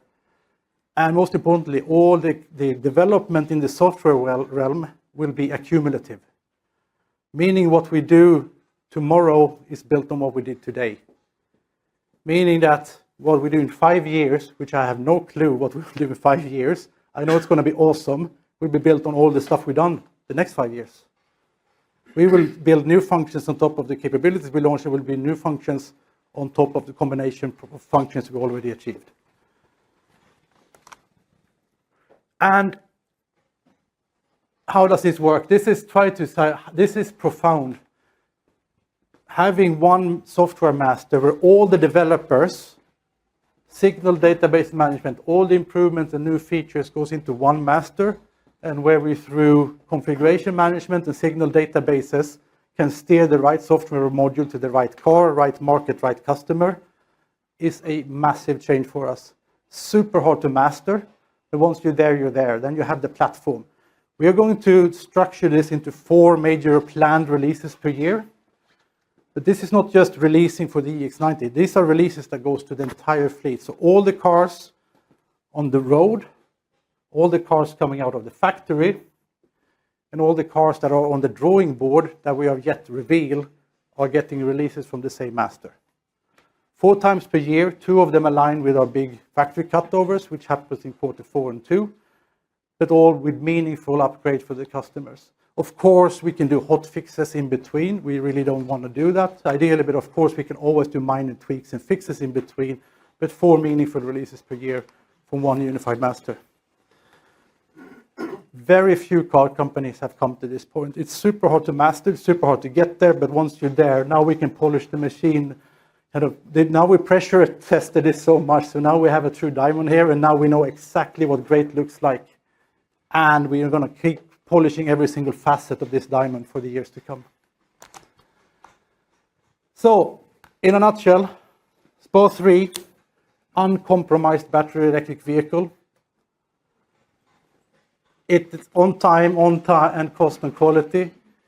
Cutting edge BEV technology, which you can only achieve through vertical integration and horizontal optimization. And all our cars at the highest, they're born digital, designed to be software defined from ground up, and all deployed on one-track software. So all of this, and I get a lot of the questions, how about which is your key competitors, and how will the EX60 do in relation to the Neue Klasse and all that? You have to wait until 21st of January. But I called it before Munich.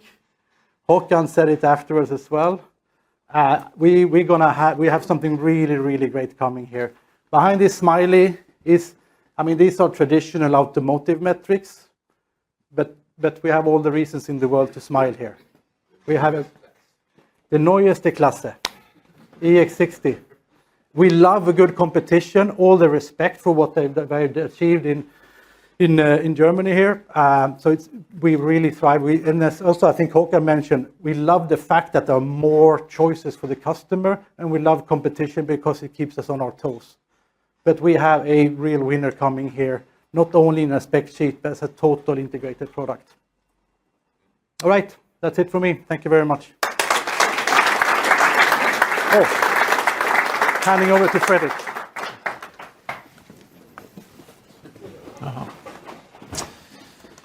So we have smiling engineers. We've had crying engineers for a few years. I'm glad to see they're smiling now.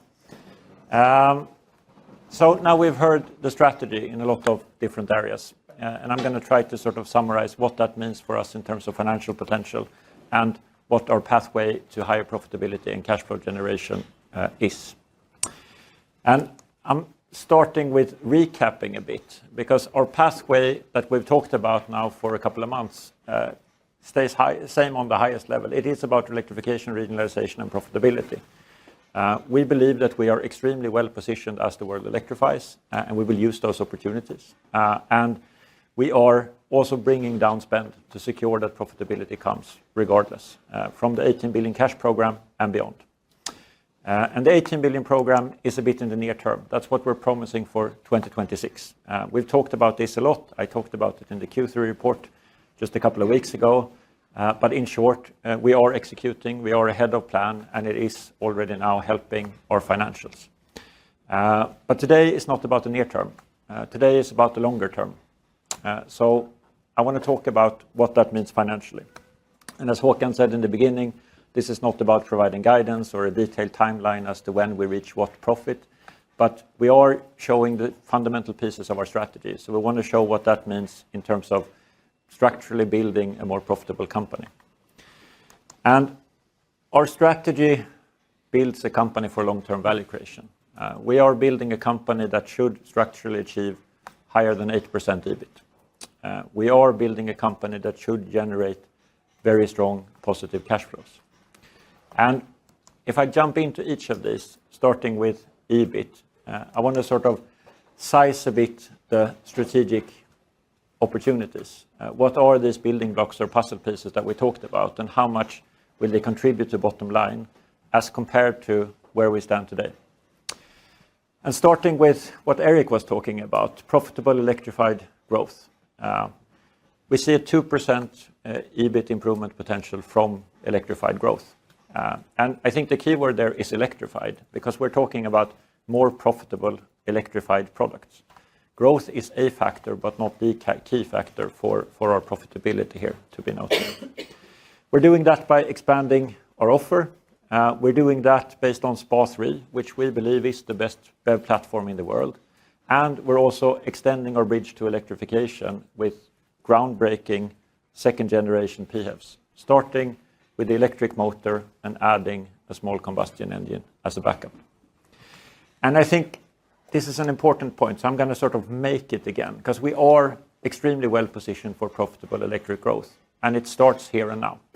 So if you look at the left-hand side, and this is going to be a bit complicated, but we are expanding our addressable market here and now, starting with the EX60. If we look today, this is the premium market where we have offers, what size cars we have offers in. And today we're touching 65% of the premium market. That is the Volvo models we have, 65% of the volume. If we look at BEVs, we're actually only touching 25% of the market volume out there. We have the EX30 in the B segment, we have the EX40 in the C segment, we have the EX90 in the E segment. And with that, as Michael showed, we're still leading in terms of share of BEV cars among the traditional players. We have the highest share of BEV sales among all players, despite the fact that we're only playing in 25% of the market. And with the EX60 that will start to ramp up next year, we're basically increasing that with 200%, as Eric said.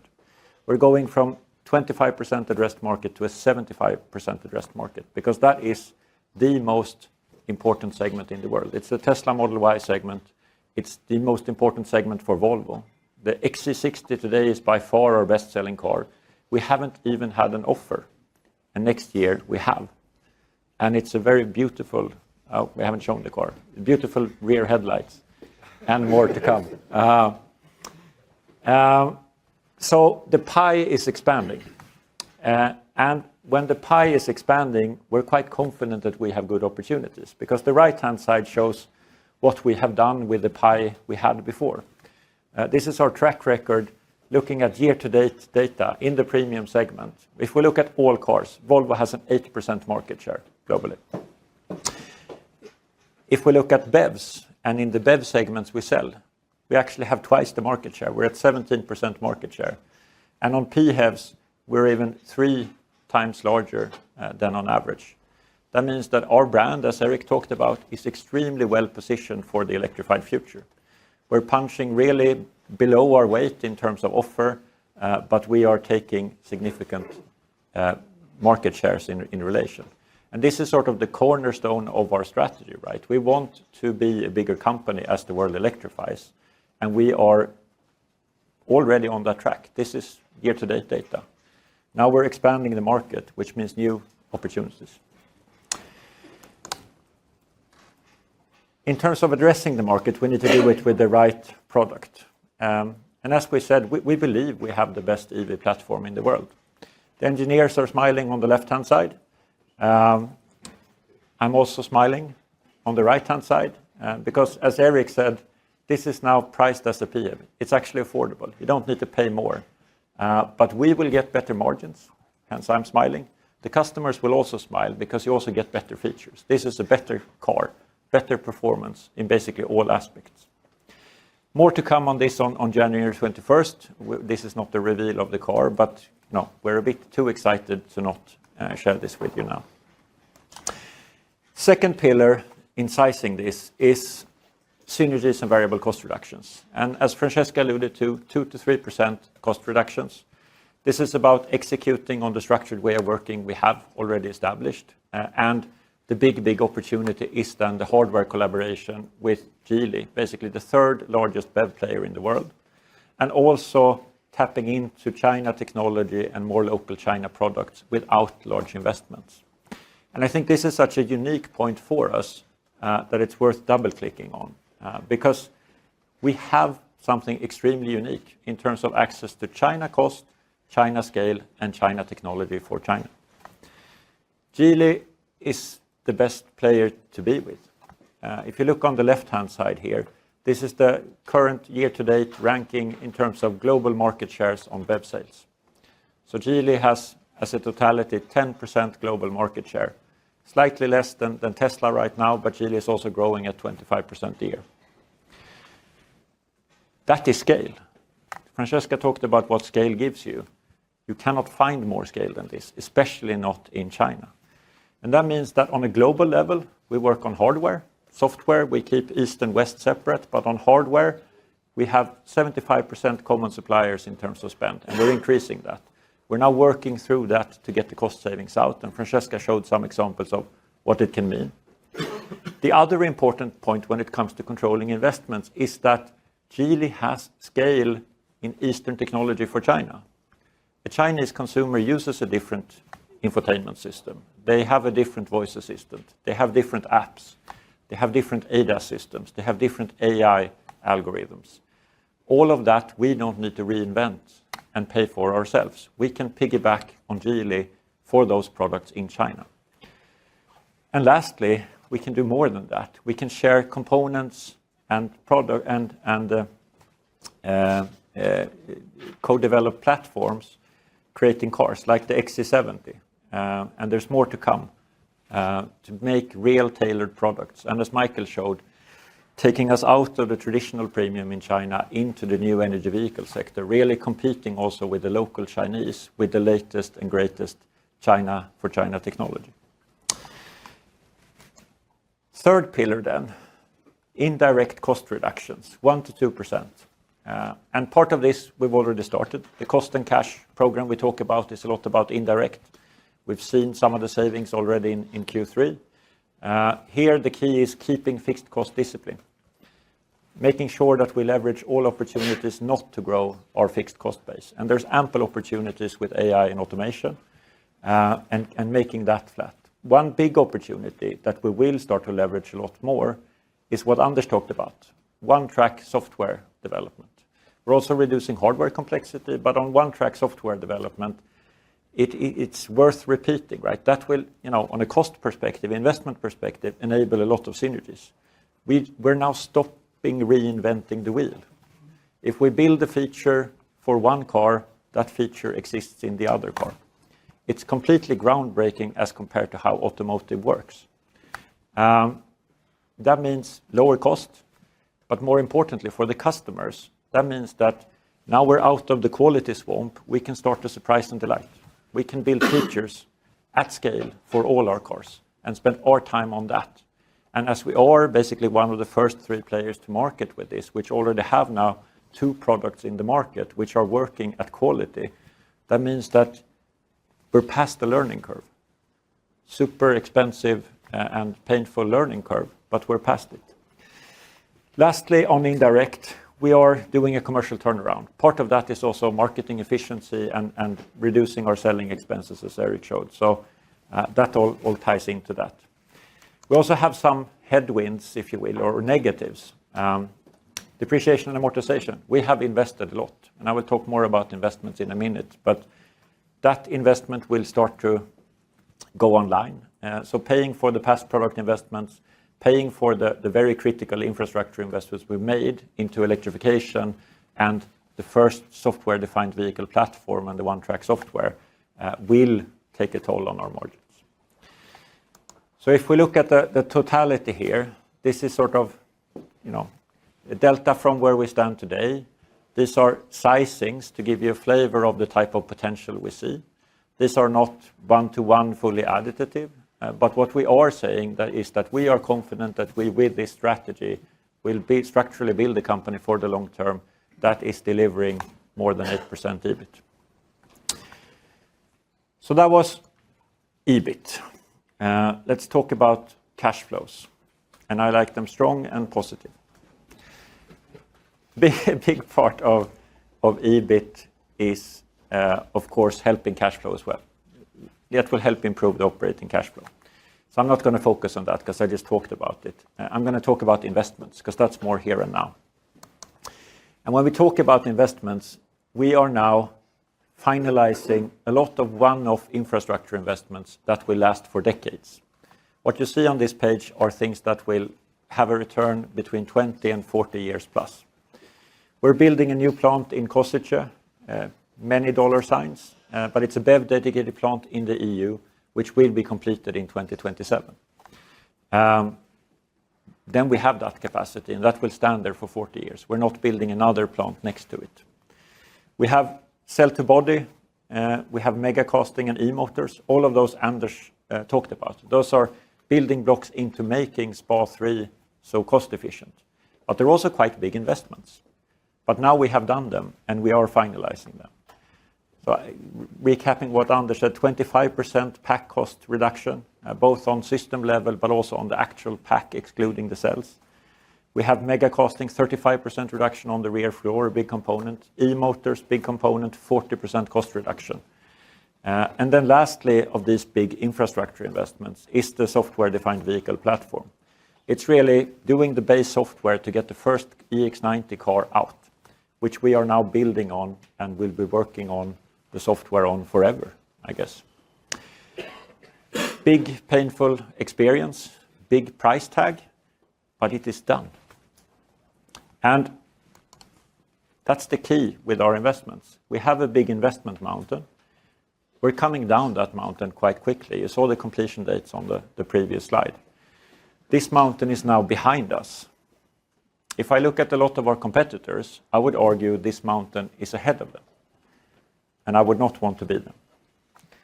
So how do we do this then? Well, we're finalizing the one-off infrastructure investments that I talked about.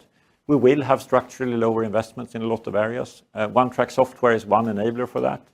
And then in China, we have access to high-tech, low-cost China for China technology through Geely, meaning we don't need to reinvent the wheel and spend all our money from start to build an Eastern software ecosystem. What we're also doing here is maintaining a low level. We talk internally about affordable investment frames. You can argue if that's a good word or not, but it's really emphasizing the capital and cost discipline we've instilled in the company. We will, of course, do great return on investments, but we are prioritizing within the frames we have. We will keep investment levels down. And if you look at this graph, it's actually not adjusted for inflation and FX. So if you were to do that, if you're in 2018, that's actually 45% higher. So this is a structurally very low level in absolutes. So with that, we're building for the long-term value creation. We have the right strategy for it, taking us into the future. It will create more than 8% EBIT and strong positive cash flows. Final remarks, Håkan.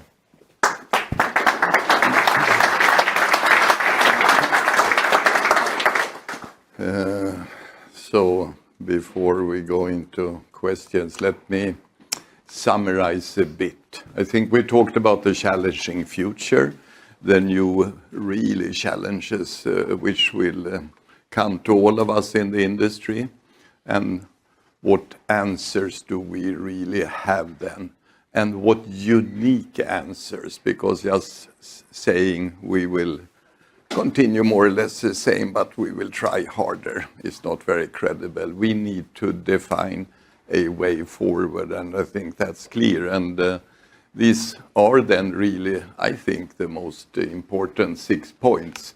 One is electrification is an opportunity for Volvo. We have said that several times, but I think we're way too pessimistic in believing this will not happen. And in a way, it's good, of course, because the more of our competitors believing this will not happen, the more our competitors slow down and go back to diesel, the better for us.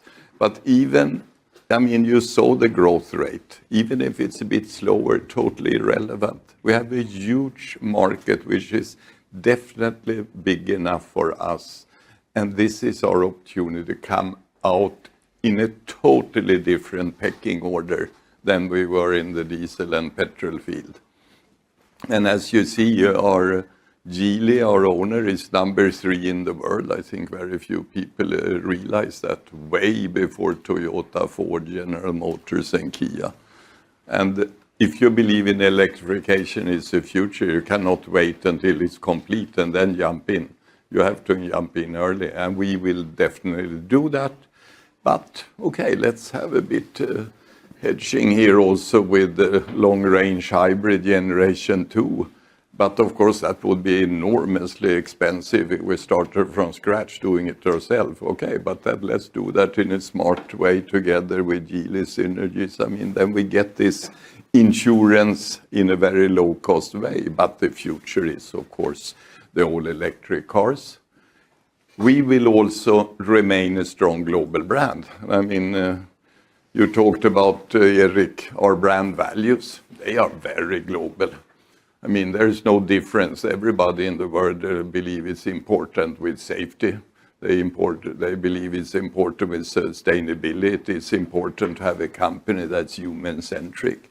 We are all humans in all continents. There is no reason to regionalize the brand, but we need to regionalize the operations and exact what type of cars we have.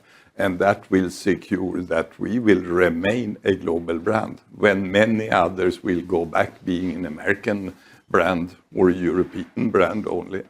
That will not happen with Volvo.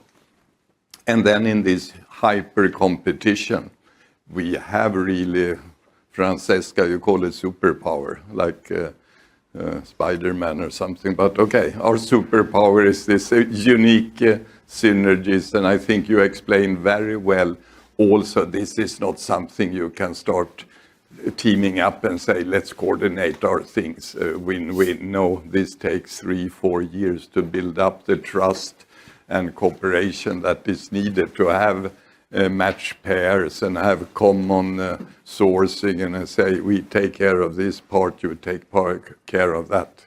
Cannot be done overnight. Very unique. And this is, of course, I call it affordable BEVs. We're not going into the budget segment, but BEVs will never happen because of subsidies or incentive systems. So they will come and go. They could help a bit in the beginning, but the only one that can drive transformation is, of course, we have good cars and they have to be affordable. And that, I think Anders showed in a very convincing way, how are we able to price this new car as if it had been a normal hybrid car. Yes, then you need to have, if you don't want to pay with margins, then you have to have smart changes in the design. Then you need mega casting, cell to body, all of that, and one software. If you think you're going to have a software-defined car in 150 different boxes from suppliers, good luck. No, you need to have it in one box, in one computer. Then you can speed up and you bring down cost and quality will improve. And that has been a painful process, but now we are through. We are ready, and we will have it in the 90 and the 60, all cars. Very important step. And I think investors are most nervous about this. Volvo has invested for the future a bit too long. If you go back, we have done that for 20 years. We have always invested a lot. So now we really need to say, okay, now we need to be smart, use the synergies to avoid to come down to an affordable level. It can only be done with synergies. And then, of course, with a certain discipline, we need to use our organization need to do the prioritization. This is an affordable frame. We cannot in a EMT do that by cutting afterwards. And this will happen. We will be down, and you saw the curve, and that will secure, of course, a positive cash flow, which we need, because we need to invest also in new products that will come. And Last but not least, we need to stop talking about flipping the market, agent models, commissions, margin. Who cares about that if you are a customer? You want to know what the product look like, what does it cost, and you hate hearing that your neighbor got the same car cheaper. You need transparency on pricing and real honest pricing and fast delivery times. The times for 1.4 million combination and upselling is gone. Nobody wants it. Customer doesn't want it. Production is a nightmare for production. Let's package cars and bring them to customer as they want them. And I think that is really the key, what Erik said. So this is my 6 points. And before we go into question and answer, let me then a bit go back, as I started by going back 4 years. Now I start thinking there. I saw 6th of November. I recognize that date from history class. And everybody who's Swedish history know that 393 years ago, that was a day where the fog was very tight over the battlefield in Germany. And it took till midday until the visibility returned. No more comparison with that. But today now we are midday, so hopefully the visibility has cleared a bit also for you, what we want to do in the future to meet these new challenges. So with that, but maybe there is still some fog. So let's go into question and answer, Maria, and you will lead us to clarify the last things. Yes. Thank you Thanks, for Håkan. coming.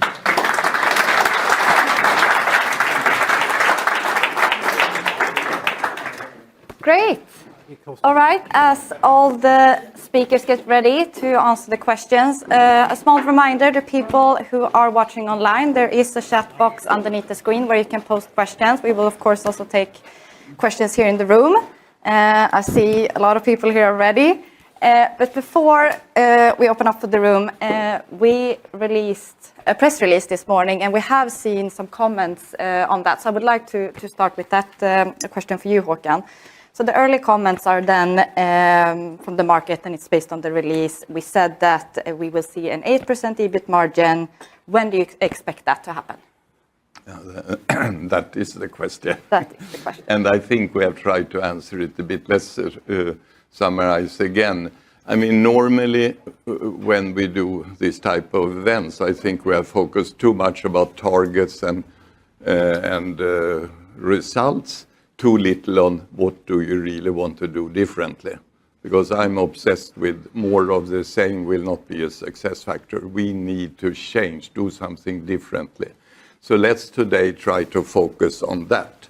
This is what we want to do and be clear on that instead of just being very precise on targets in 4.8 or whatever. But of course, we as a management, if we want to do things differently, we must have an idea what is the value of that. And then we said, okay, let's also present the value of the blocks, but exactly how they will materialize, we will not go into. But this strategy consists of these elements, and it will be executed in the years to come. But we will give no more guidance exactly when that happens. I think we will also come back to you, of course, every quarterly report, and we will, of course, then come back to this question. But today, I would stop here. Yep. Clear. Thank you. Yes. And for the ones in the room, please use the microphone so the online people can hear you as well. All right. Hampus Engellau, Handelsbanken. I have questions more on the product side, maybe a little bit multiple question, but it relates to the EX60, XC60, and XC70. And my question is, firstly, what will make you bring the XC70 to Europe? Secondly, will there be a second generation plug-in hybrid of the XC60? And how do you see the EX60 playing that? And also, is there possibility today to take the XC70 to the US? Thank you. Yeah, All right. Yeah, Michael? probably starting with the XC70 in Europe. As I said, this car was made for China with China technology. So we have said that we will bring that car to Europe, but we need to, obviously, make it ready for Europe. So that will take some time. But the plan is to bring that to Europe.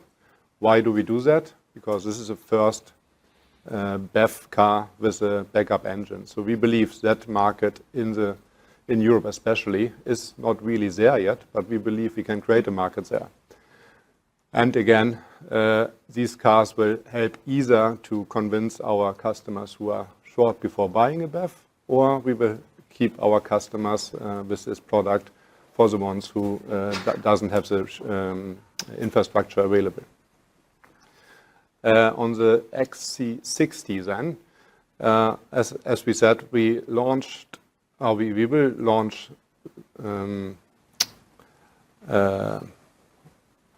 how should I say?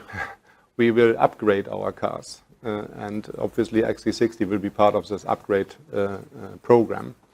If we bring the second generation to that one, so first let us upgrade that car, and then we will see if we bring a second generation PHEV to that one also.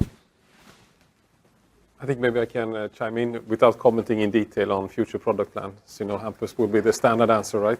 On the EX60, and your question was also a little bit how that fits in the market with having both an XC60 and an XC70. And I think that fits really well because we see plug-in hybrids being a very clear transition into BEVs. So people taking a plug-in hybrid, learning how to charge, their next car is a BEV. And today we have not had a next car for the XC60 PHEV buyers. And that's where the EX60 will be such a fantastic addition to our portfolio. So I'm actually very happy from a commercial perspective, looking at the lineup in the mid-size SUV cluster with all those three cars, actually. Good. Yes, front. Thank you. Mattias Holmberg with DNB Carnegie. You've talked a lot today about the deeper cost and sourcing synergies with Geely. And given that your relationship with Geely goes quite far back, I'm interested in why now and what's changed and why wasn't this done earlier? And also, I'm curious to hear if this will increase your Chinese content in your vehicles and also how you balance the cost benefits versus the say, local content risk that you could then face in the US or EU? Thank you. Maybe I can start and then you can fill in a bit general. I mean, it's a good question. You could always put that question, of course, if you find some new way of working, you could always say, why haven't you done it earlier? Yeah, it just takes time to build up the cooperation, I would say, and to learn how to work in this deep way, as Francesca tell, will take some time. I think another factor is also, of course, to really have a good cooperation, you need to be on an equal level. And I think it's no secret that Geely 10 years ago was very different from Geely today. So they have done an enormous development and is now, of course, on a level they are much more possible for us to have a very fruitful advanced cooperation. That is my starting point, but you can add maybe, Francesca. Indeed. I mean, as I used to say, I tend to look forward when I drive instead of looking in the rear mirror, so why? But again, I think the organizations were not, now they're mature, they were not mature enough for this kind of collaboration in the past. And again, as Håkan said, it takes time to get to that collaboration. When we talk about the content, having same suppliers, and as you see, we have 130 suppliers which are common suppliers, doesn't mean producing everything in China. It means having the same suppliers, which are all global suppliers. And in fact, we're going in the opposite direction than, as Håkan was talking about, we're regionalizing, especially a number of commodities. As you know, for example, batteries, we are localizing batteries. I mean, everybody knows that today the best and the highest technology on batteries is Chinese, but doesn't mean it has to be produced in China. And we are localizing the batteries in Europe and looking also in the US because we want to have more regional content. So again, going in the other direction, having access to a bigger supplier panel and to bigger possibilities, not only in terms of power as a customer in front of the supplier, but also in terms of other suppliers that might have innovation and technology which could be interesting for us, doesn't mean producing everything in China. It means simply having the access to different suppliers which could be Chinese. Like, for example, in the batteries, there's no mystery that today they are far advanced than all the other suppliers in the world. Good. We'll bring a question from online also. So this is from JP Morgan, Jose, and this is also for you, Francesca, and for Anders as well. Thank you for a great presentation. Do you see an opportunity to produce Geely Group vehicles in the dedicated Volvo car plants, further leveraging the potential of cost saving and tech progress? So indeed. I mean, this is something quite normal, sharing capacity within the automotive industry. I mean, and definitely if you have a strong partnership, so shall there be, again, opportunities to produce Geely cars in our plants, which is already the case we share in China, but for example, in other continents, we will look into it. And if there is capacity and possibility to reduce cost or to share, let's say, capacity, that's definitely open. First of all, with our, again, with our partner, with our owner and our partner, where we share, obviously, a closer partnership. But as usual, like all car makers, there is an opening also of collaboration with other car makers. It's something has always been the case and will always be. We will look case by case. We're doing it with Polestar, I guess. So. And Anders, on the tech progress? Yeah, absolutely. I mean, the platform sharing is not new to us, right? There's still a lot of cars, like CMA is a shared platform, very successfully so within the wider group. There's still a lot of cars being built on CMA in China. Also SPA1, there's a lot of car being built on SPA1 in China still. So collaboration on platforms is absolutely open and something we need to do. And on top of that, kind of we're very, like, being where we are on this journey on the software-defined vehicle, we learned a lot on kind of stuff that are painful and hard and expensive that doesn't differentiate the product. Those should absolutely be standardized. So we're in a position where we're very strongly encouraging standardization of emerging automotive technology. This is in a world where everybody, like Eric usually says this, there are two types of car companies. One's in the software-defined vehicle world, the ones who have completed the transition, which is a very, very, very short list, and the ones who have yet to do it. And we're super open. Like the tech stack we developed is, in a large extent, the base stuff that the customer doesn't really care about. Wake up and shut down, software download protocol, cybersecurity platform, all the boring stuff. That could absolutely, that's non-competitive, non-product differentiation. It's ripe for standardization, if you ask me. Good. I think we had another one here in the front. Thank you, Erik. Erik Golrang, SEB. 3 questions. First one on pricing of the EX60. You mentioned price parity with the XC60 hybrid. And I guess the range of that, I mean, it starts at around 560 or so in Sweden and then up to 890 or something for the top spec. So will there be, where in that range will it be? Lower end or higher end?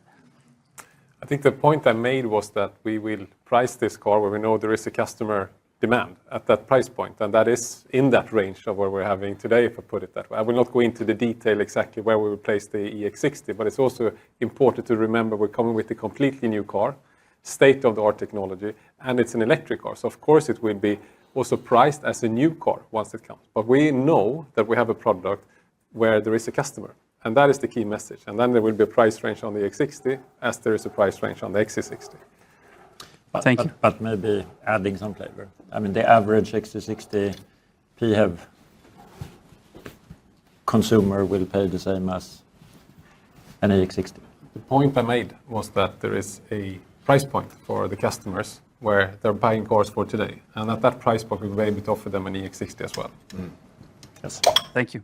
And then 2 more questions. You talk about your superpower, which is Geely. I guess there's still a bit of a flip side to that, the China ties and your US operations. So an update to that would be great. And then lastly, I thought the comments of culture sharing was quite interesting. Can you implement China speed elsewhere? Do you want to start, Håkan? Yeah. China speed, I think Francesca commented on that. We can learn a lot from how they work and their more holistic thinking, developing cars. But when it comes to the flip side of this, I think we have stressed way too much on that, and the public talks a lot about that. We are very well aware of that, but it does not limit us from working in areas as compressor, seat, and so on. is just a fantastic opportunity to lower costs. But when it comes to software and critical semiconductor components, it's a no-no. I mean, that's just accepting the rules in the new world. Those areas cannot be shared. So we need to have cars which are absolutely Western in software and electronics. And then we need to have them in China. And then, of course, you read here that our competitors are spending billions to develop autopilots and so on for their Chinese cars with special Chinese chips. And I think Michael touched that. No, that's a copy and paste for us. We can just take that and put in our Chinese cars, of course. But in the cars we sell in the West, they will be very different.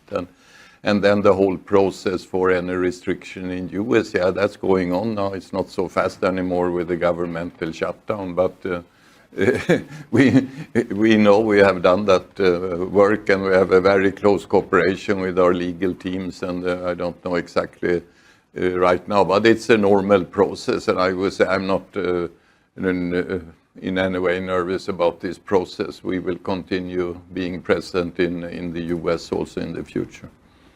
Good, and yeah, Maybe I'll comments on add the culture? On the China speed. I mean, I was saying, I discussed already I said already the industrialization, for example, and ramp up and the way they take decision. But also, for example, they have different methods. For example, in the cost estimates, they tend to do the cost estimates saying, okay, let's start with the best of the world, and we see what would be the best cost, the lowest cost, and then we add the specificities of, for example, or the different specs that we have, and so we add up. Whether we starting with, let's start putting all the context and do the cost estimate with all the context in, and by the time we're finished, I mean, the opportunity is gone. So let's start with the best of the world, and then we strip in everything. We put in all the specific specs. So again, this is something we're learning to going quicker, to start with, okay, where's the opportunity, identify the opportunity, and then you have time to fine tune on how it is really for you. But then you grab it, you don't lose it. Otherwise, by the time you're finished, you're already in another world. Good. Another question over here. Yes, Agnieszka Vilela at Nordea. So on your new generation electric vehicles such as EX60, you say that you aim to achieve a similar or better gross margin compared to the PHs. And that's impressive given the fact that content, you still have batteries. So I wanted to ask, like, can you confirm that the product content will be lower? And also, is there a volume prerequisite to reach similar gross margin? Like if you sell half of what you sell now for XC60, will you still be able to make a similar margin?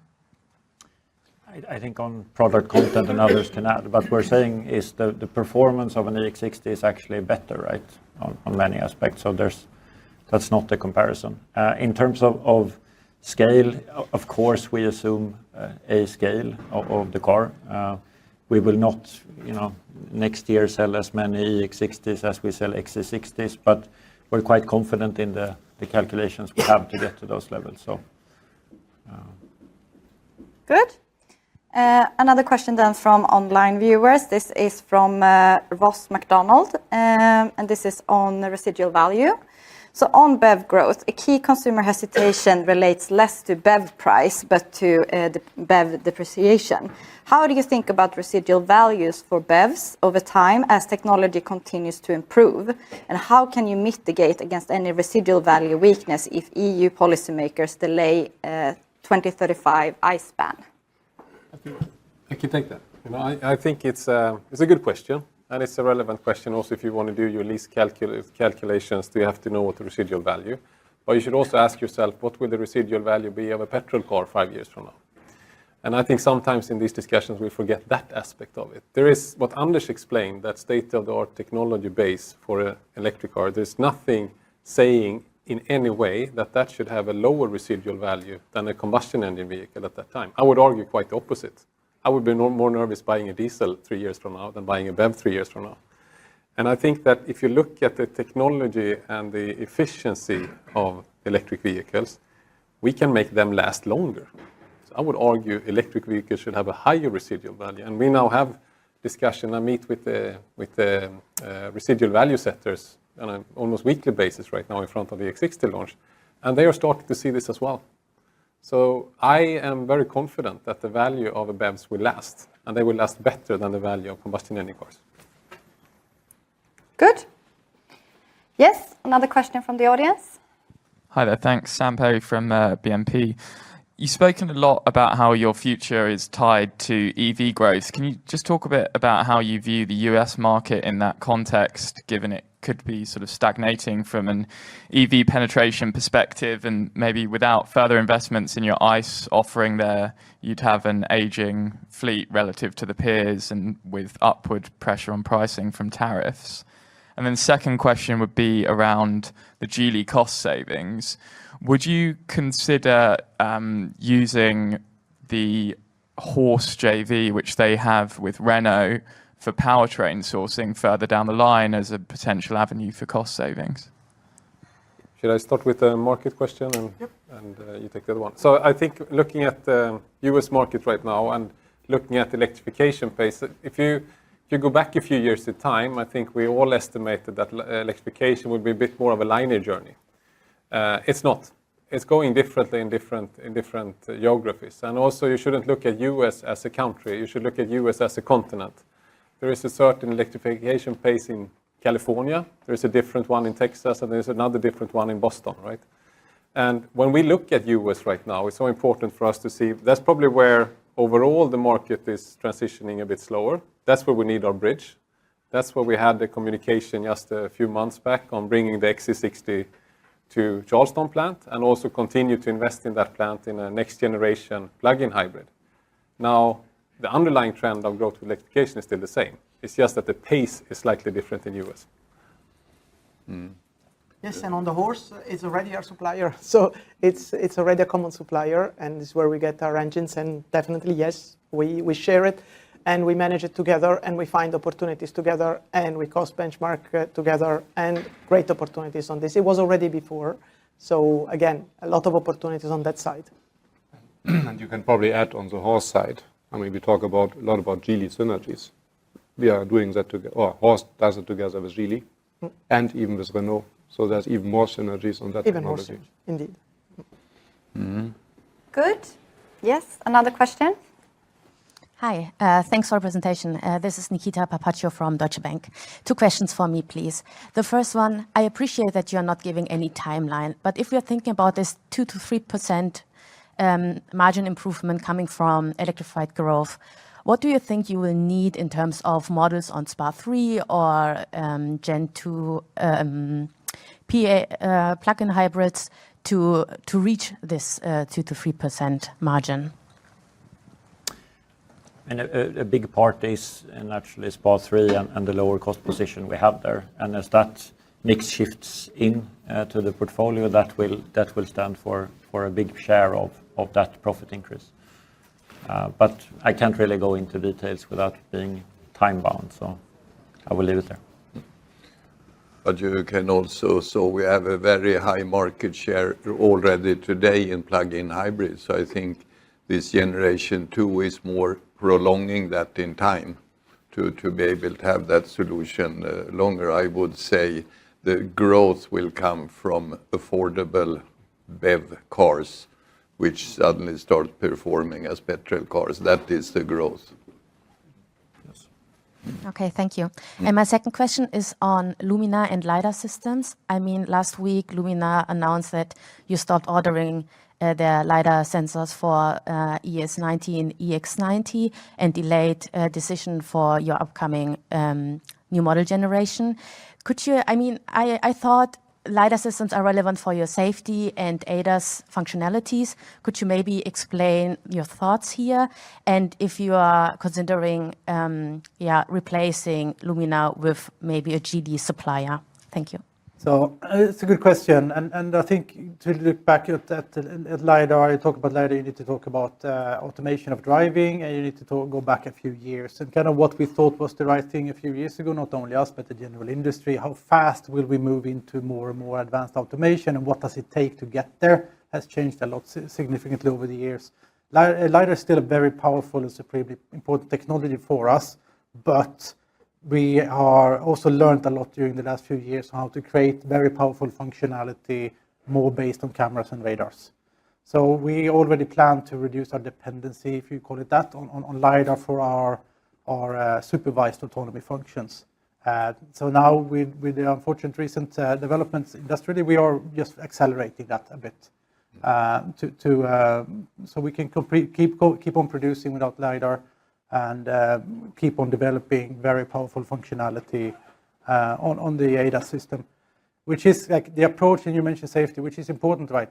This is our kind of fundamental approach to automation. We're all about safety. This is how the company was started. We also approach ADAS and automation of driving from a safety perspective. Our vision is to get to zero. We need to accelerate our journey towards zero because that's the only goal we can have really. And zero implies removing the human from the equation because humans are imperfect. So fundamentally, we need to design systems or cars that helps the imperfect human to stay safe. And that implies automation. So we're still investing heavily and we'll continue to roll out more and more advanced automation functions in the stack presented, which now spans also to our Generation 2 plug-in hybrids. Maybe in addition to that, I mean, I think also we should say we have now with technical development seized opportunity to have supervised systems without LiDARs. So I don't see any risk here if there would be disturbances in the supply chain either. So LiDAR is maybe pushed into the unsupervised systems coming some years from now. That's where we need the LiDAR, but right now it's no risk in a supply shortage, I would say. Yes. No, maybe. Yeah, absolutely. I'll bring you the mic. Thank you. Just one follow-up on the investment trajectory you showed there on the slide. I think the definition was a bit different. It excluded JVs and associate, but underlying, is there any change to what you showed now compared to the update you gave us this spring? And if so, what are the changes? Yes. We excluded JVs and associates to look at sort of the core Volvo business. It makes it a bit cleaner. So the history hasn't changed. But if we look at the future, we are lowering our investments. Part of the cost and cash action program we talked about is about taking down investments. And we're putting these affordability frames, if you will, to make sure that we structurally stay on a lower level. And that's a lot about leveraging synergies in our own systems for China products, leveraging synergies with Geely, taking the decision to go to one-track software, and structural changes in what we do. So it is slow. We're coming down to the flat level faster. Yes. Yeah. Another question over here. Yeah, and I guess to Fredrik again, the headwind from the depreciation and amortizations of 2 to 3 percentage point, when do you expect it to appear? Will it be gradual or will it come in faster? It is. It's coming gradually, I guess, as things go online. I think a big chunk of that is linked to the infrastructure investments we talked about, where some are just done, some are completed next year, and then in 27 you have the plant, of course. So it will be a gradual. Good. Another question from the online audience here then. This is from Shimon Shapiro. What platform will the new PEVs for the EU and US be based on? A few follow-up. Let's start there. PEVs or PHEVs, sorry? PHEVs. New PHEVs for the US and EU. Yeah, for sure we can say these cars will be built with a lot of commonality with our modules I talked about in the CBP.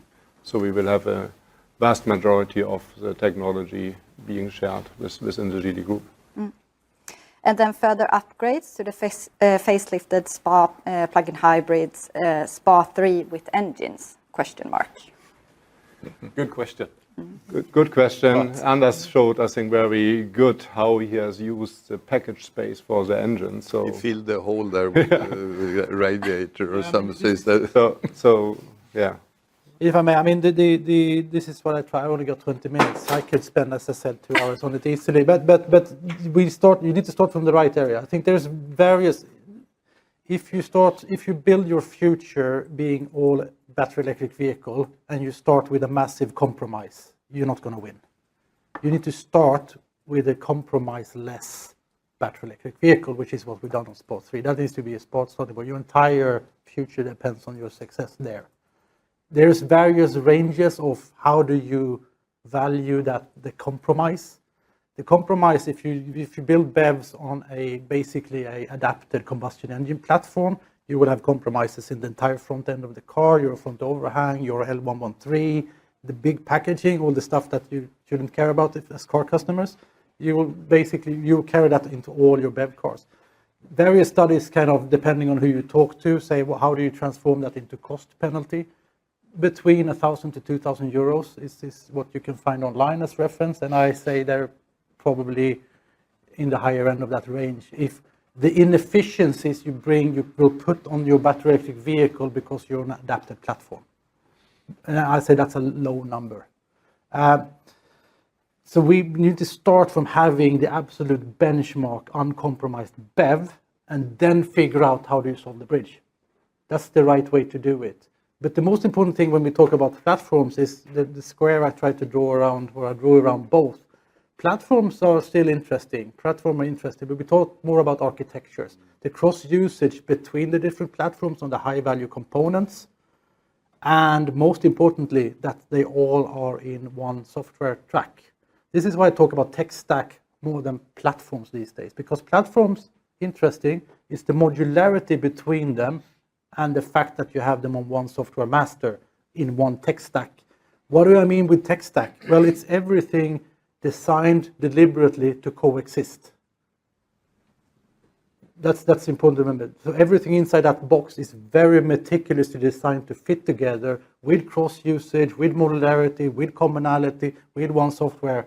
That's the tree we are continuously pruning, which is like all that, the minimizing complexity on creating all the customer offers on, etc. That's the machine that's spitting out the products, which at the end of the day put food on the table. Yeah, good to clarify. Thanks. Another question from the audience here. Hi, it's Owen Patterson from Jefferies. Just 2 questions, please. The first one is you've spoken, or Volvo has spoken in the past about kind of closing the ASP gap to peers. So just kind of thinking, again, bridging to 8% EBIT margin, does that assume continued progress closing that gap? Then the second question is on working capital. So we've kind of spoken about investments within cash flow. There's a few puts and takes. There seems to be like there's the cash action plan, and growth, and there's also inventory reduction. Where does that all net out? Do you think is working capital going to be a contributor to cash in the next kind of couple of years? Thanks. Should I come? Fredrik or Erik? ASP question, and then you take the difficult part of the question. Yeah. And also ASP marketing spend is basically what you're talking about, and marketing spend efficiency. And I want comment on your statement that we're less efficient than the industry. That's not relevant. If we aren't. But to put it this way, what we need to do would need to find a different way of reaching our customers, and reaching our customers in a much more efficient and much more targeted way. And that's what I was trying to explain. And by doing that, your conversion rate, or your cost of converting a consumer from a lead into an offer, is dramatically reduced. And your conversion rate is then by that also increased. And we see by doing these things, we can take our marketing spend per vehicle down by up to 20%. That is the ambition that we're having. To be able to sell more cars. Your question, marketing or average sales price? Kind of average sales price. Uh-huh. So will we price as BMW, I guess is the question. Yeah, okay. You think about that, I answer the working capital. Working capital, I mean, we see that we will be able to grow without tying up capital. In terms of releasing working capital, we are working on it as part of the cost and cash action plan. I think I showed in Q3 quite drastic step change reductions we've done in inventory. Of course, that has a limit. I think as Erik alluded to, how we're now regearing our commercial system, that will release even more inventory. But it is not the main cash driver, if you will. Some trimming opportunities, but a lot has been harvested. But I would always add then, when you talk about working capital, okay, the factory stock is on our balance, but then how many cars are on the dealer stocks, which is not on our balance, but they are in some way indirectly still paid by us. So I think it's really important to bring down the physical total stock, and that you can do only with the complexity reduction and exactly the concept we talk about. So, but you will not see it in working capital, but there will also be benefits coming from that. And also a better synchronization between the production plan and the sales plan, which is what we are doing day by day in a better coordination, and you see the results. And if your question was pricing versus competition, then I misunderstood you. We won't comment in detail on the pricing versus competition. What we're saying today is that we will price our new car EX60 in a price point where we know that there is a customer base already today. I think that's the key message. As we always do. Yes. But with margin. Let's move on to the next one. Magnus Dagel, Dagens Industri.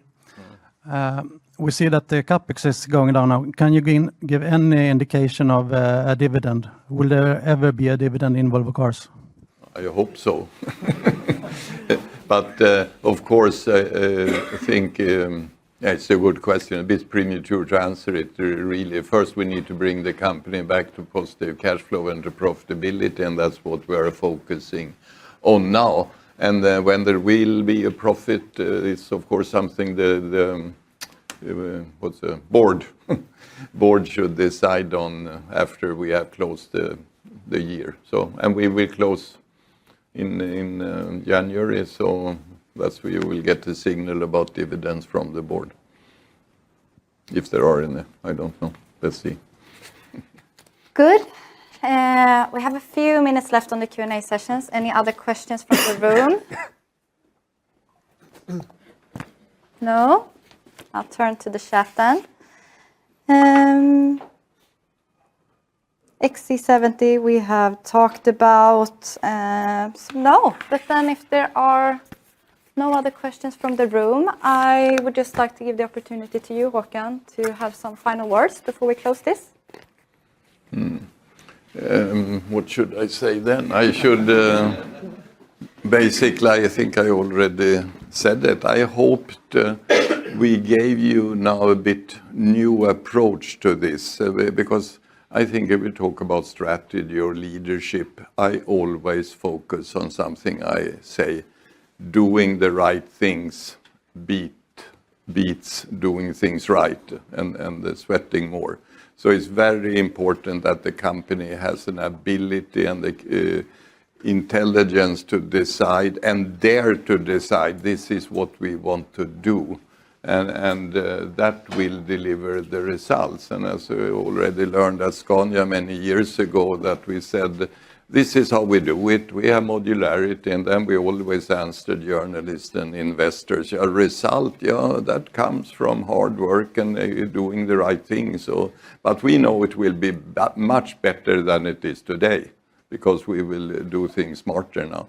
So I hope we manage to communicate that we have a clear path and ideas how we will do things differently to meet these three challenges that everybody will meet now.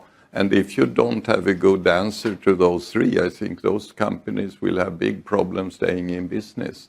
And I hope we show us that we at least have an idea, we will do this, and then I think it's up for us to prove that we will deliver result from that, and we will tell you how fast this will materialize. And you as investors and new investors have to decide basically, is this a company that really will be stronger 5 years from now? Then we should take a look at Volvo.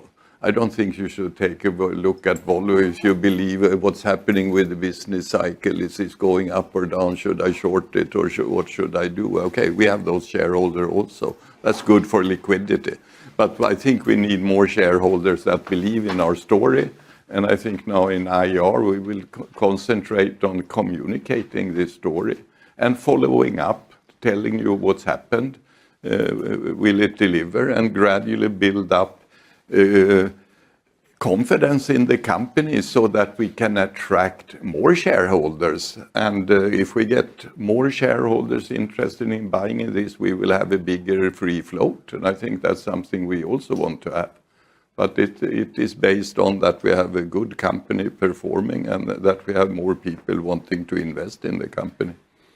So I think that is my closing remark. And just at the end, and just say thank you all for coming, and thank you for your big interest in the company. I think that's a big commitment for us and a big trust that we need to fulfill and deliver back to you and all other investors better performance. So thank you for coming.